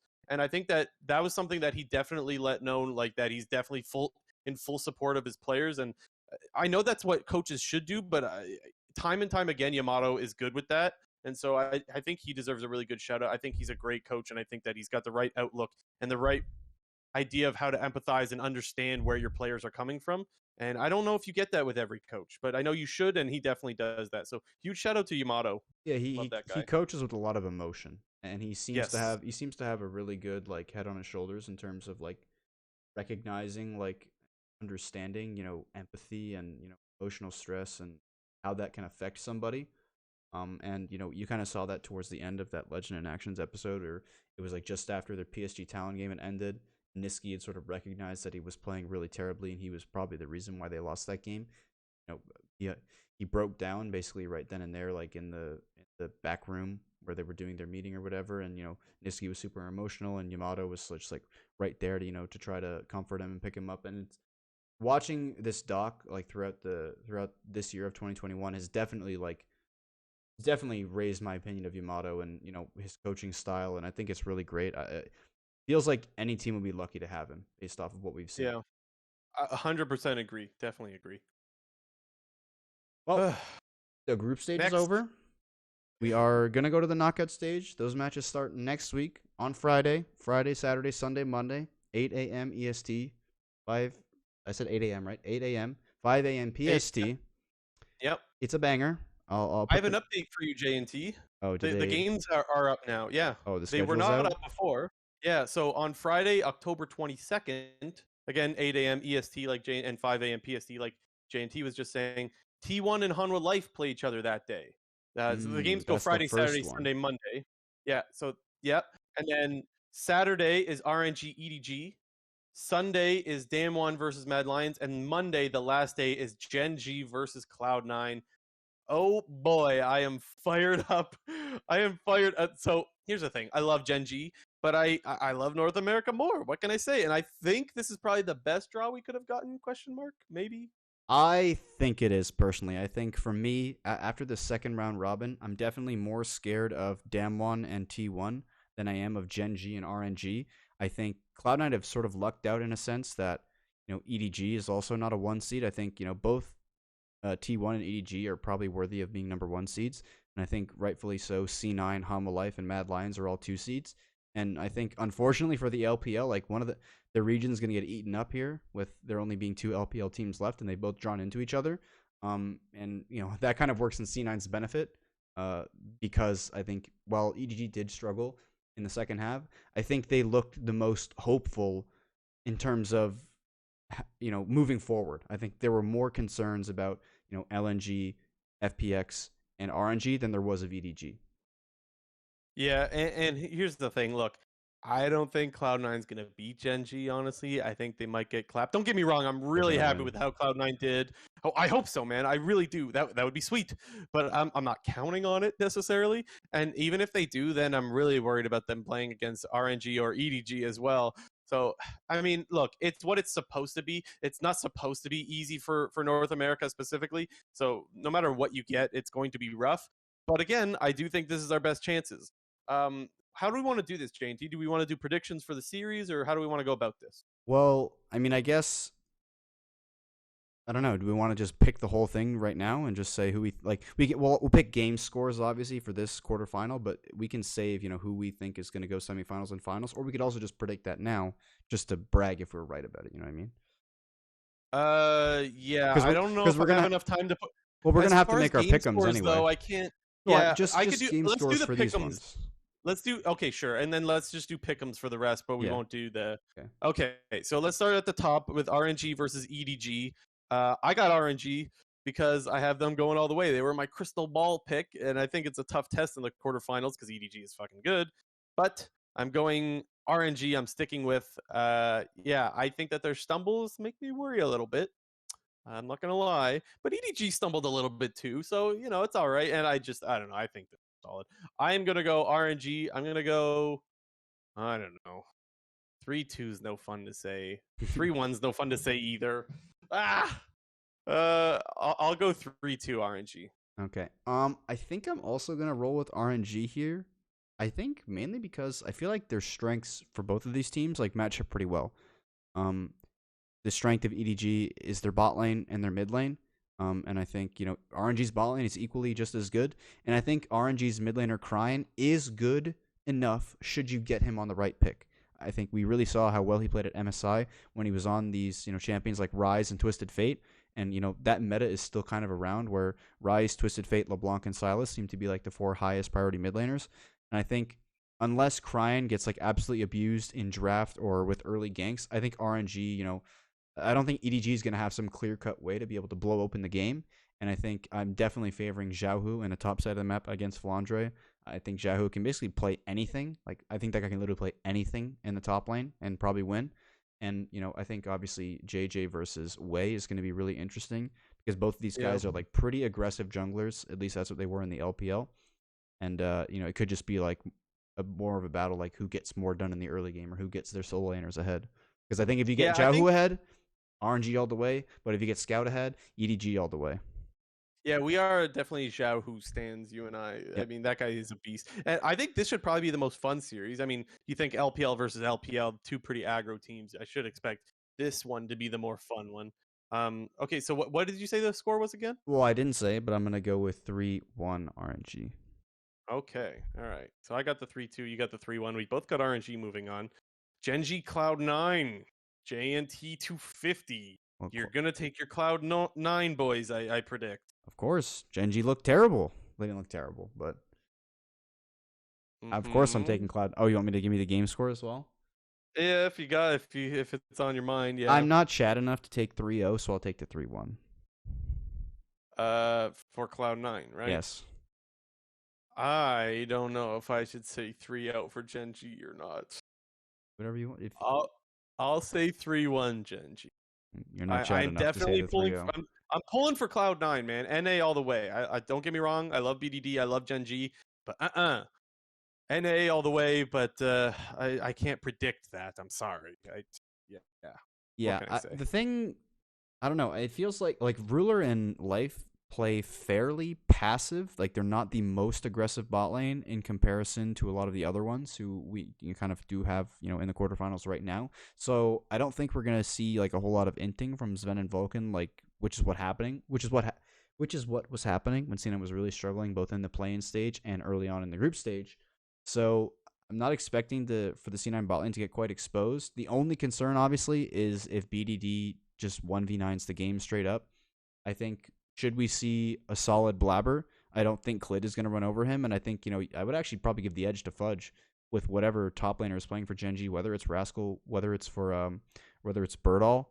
So I think the main concern, obviously, is BDD in the mid lane. If he gets one of his signature picks and just smashes perks, we could see some stomps. But on the flip side, I think we could see some stomps through the top side on the C9 side. Yeah. Would you throw... So here's the thing. We talked about this a little bit today when watching BDD. Would you throw 3 bans at BDD? Because you would probably want to ban his Syndra, Zoe, and Azir. But I don't think it's worth throwing 3 bans at someone.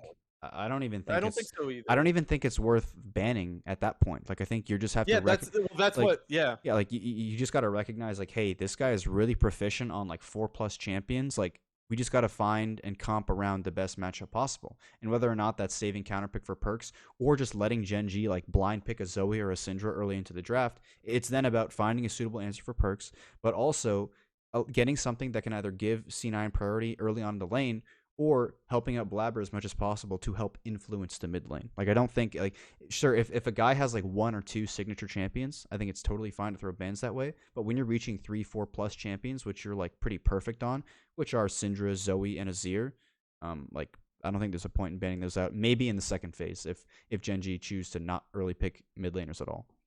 What scares me about it is that I think the way TL drafted against it today was it was exactly what we said. So it was like you don't want to ban all three of them because you need to ban other things. But then they picked the Syndra away and they played it into the Zoe, which should be a good matchup. And he still shit on them with Zoe. Yeah. So that's where I'm a little bit like, oh crap.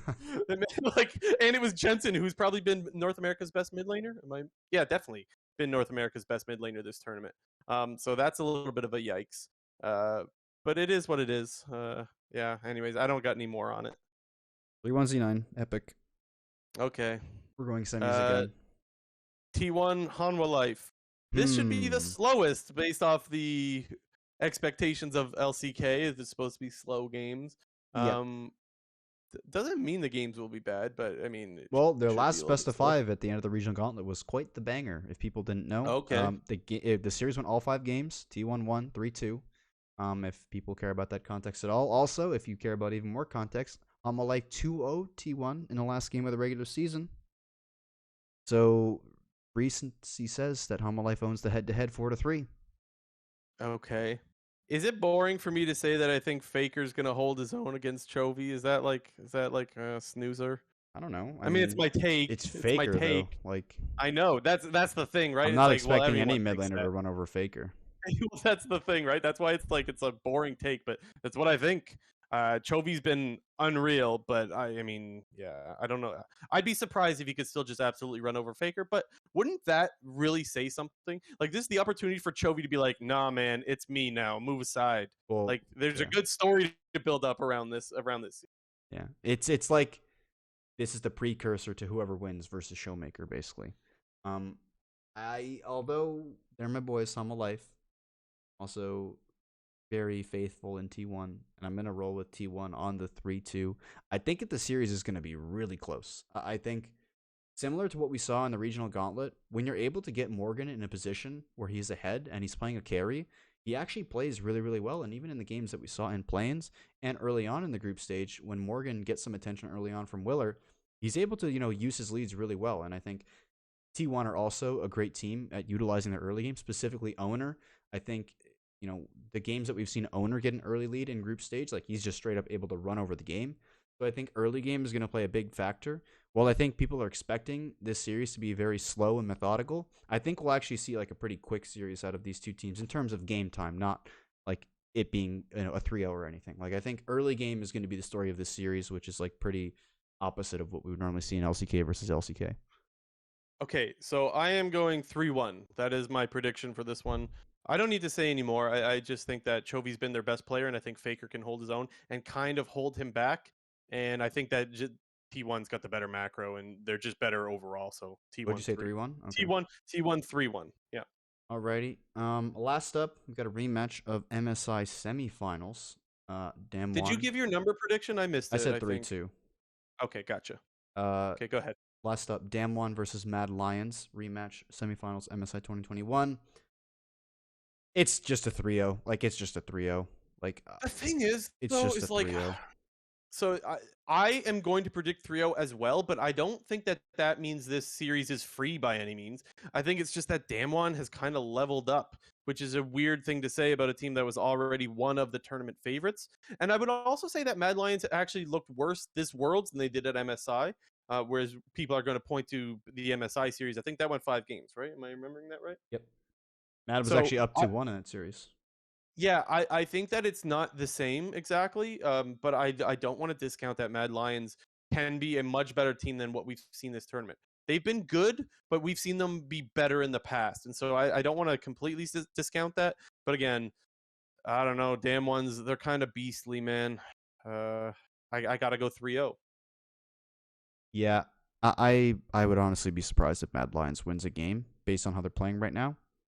And that's not to say that Mad Lions is playing terribly, because I think they're playing solid for the most part. I just do think that individually, there are points in games where one singular player is making a lot of individual mistakes, and it's kind of normally been resting on Humanoid and Armut, and the solo laners from Damwon right now are just looking so cracked. Like Khan and Showmaker is the best player in the world right now. He's the best player at the tournament. And Khan is up there probably with Xiaohu as best top in the tournament at the moment.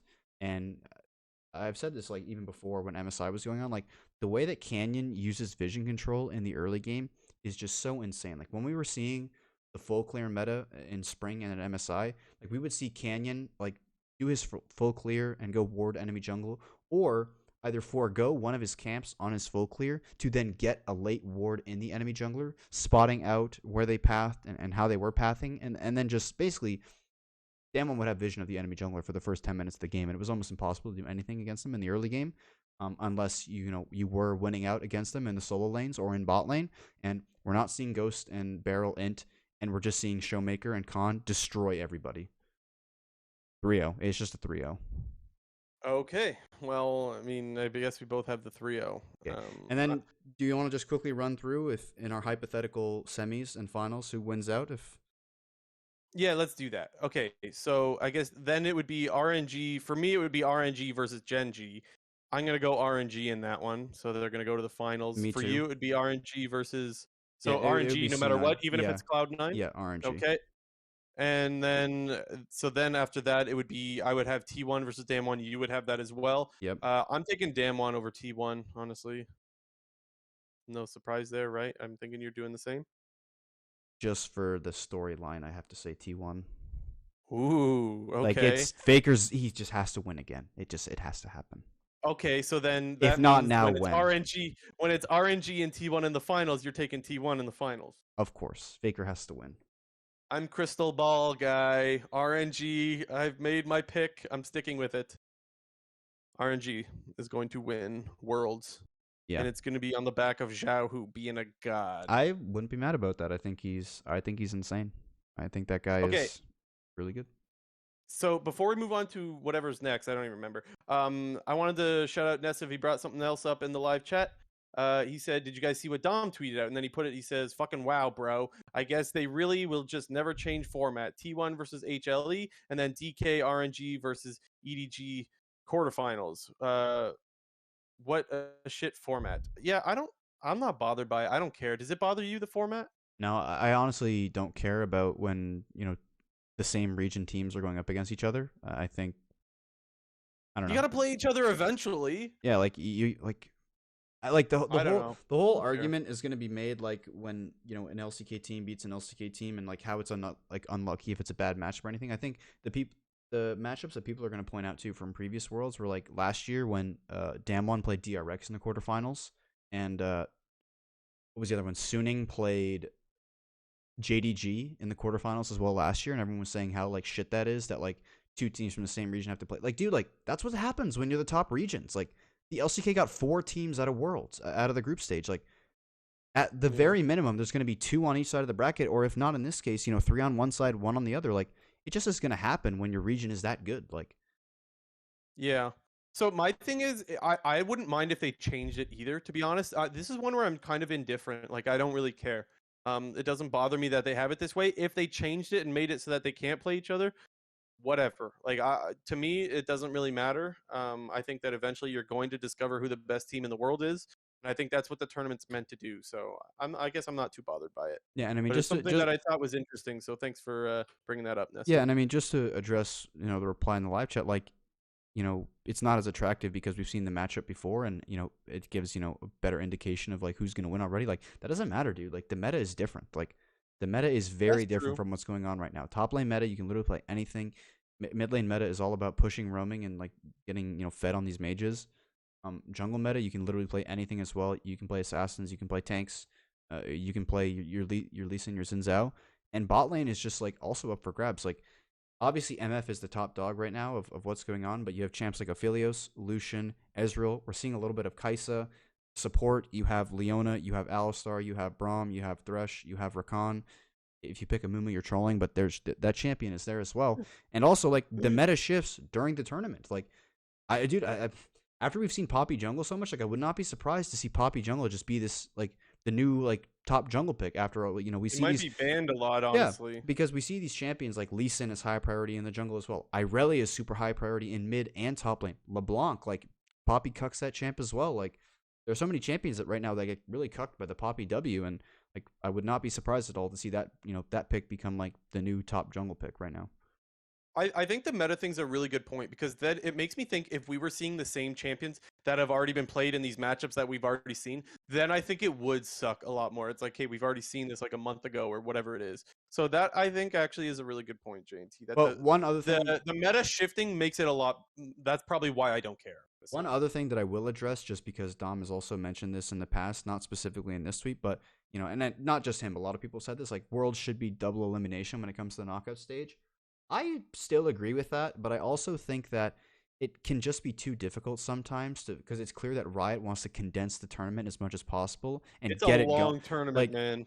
Like I'm looking at the current bracket right now versus basically just a imaginary bracket that somebody replied to on Twitter with, and it's like, what is this? This is 4-7 best of fives. This other one has like 10 or 11 best of fives in it. It's like that's just too many matches for at a certain point, and you kind of do see like World's interest drops with each region that gets eliminated. Like when NA's not in it, a lot of the NA fans lose interest, and when EU is eliminated, all of the EU fans lose interest. And I feel like should you have a double elimination format where more often than not, you're just going to see like LCK and LPL teams battling themselves or against one another, like it would get boring to a certain point. And I do prefer the short and sweet format of Worlds right now, while it isn't necessarily the best format to determine the best team at the time, because you can sometimes have these matchups where it's like the perceived finals is in the quarterfinals. The couple ones to date back to are like 2018 or 2018 IG versus KT, when IG was unfortunately a seed 2 team coming out of groups because they lost to Fnatic in a tiebreaker, and then like it was like the only 3-2 apart from G2 RNG in that Worlds, and like everyone knew that those two were the best teams, but one got bounced early on. So it's always hard to find this balance of like how many series do we have to play, and then like how do we actually find the best format to get the best teams there. But like we said before, like if you're the best team, you got to win anyway. So like if you got to play a hard team at the start, like dude, if you're going to win, you got to win. Yeah, no, I agree. And I think you want a chance of variance because you could hypothetically do a best of 100 if you really wanted to figure out who the best team in the world is. It's like, Okay, well, dude. no, but I'm using that extreme example as like there is a way of finding out who the best team in the world is, but you don't do that many games, or you could do even best of 9 if you want to be more realistic, or best of 7, but you don't do that because variance makes it more interesting. If you did a best of 7 or a best of 9 or whatever it is, first of all, the tournament would be hella freaking long, and second, it's like, okay, you just kind of know who's going to win. It's less interesting that way. So I think it's good where there's variance, but the reason you do best of 5 is because I think that makes it so that there's not too much variance like in best of 1s in the group stage. And I think, yeah. Anyways, I think it's good the way they do it. I'd be open to other suggestions, but I'm not bothered by the way they do things right now. I think it's as best as we can get it based off of the off of the restrictions that we're probably not told about. Yeah, and the tournaments are hella long already. Yeah, or like the tournament rather. We mentioned this already. Like they've already shortened Worlds from being 5 weeks to now 4 weeks with the addition of play-ins. Yeah. That's it for all the main topics, right?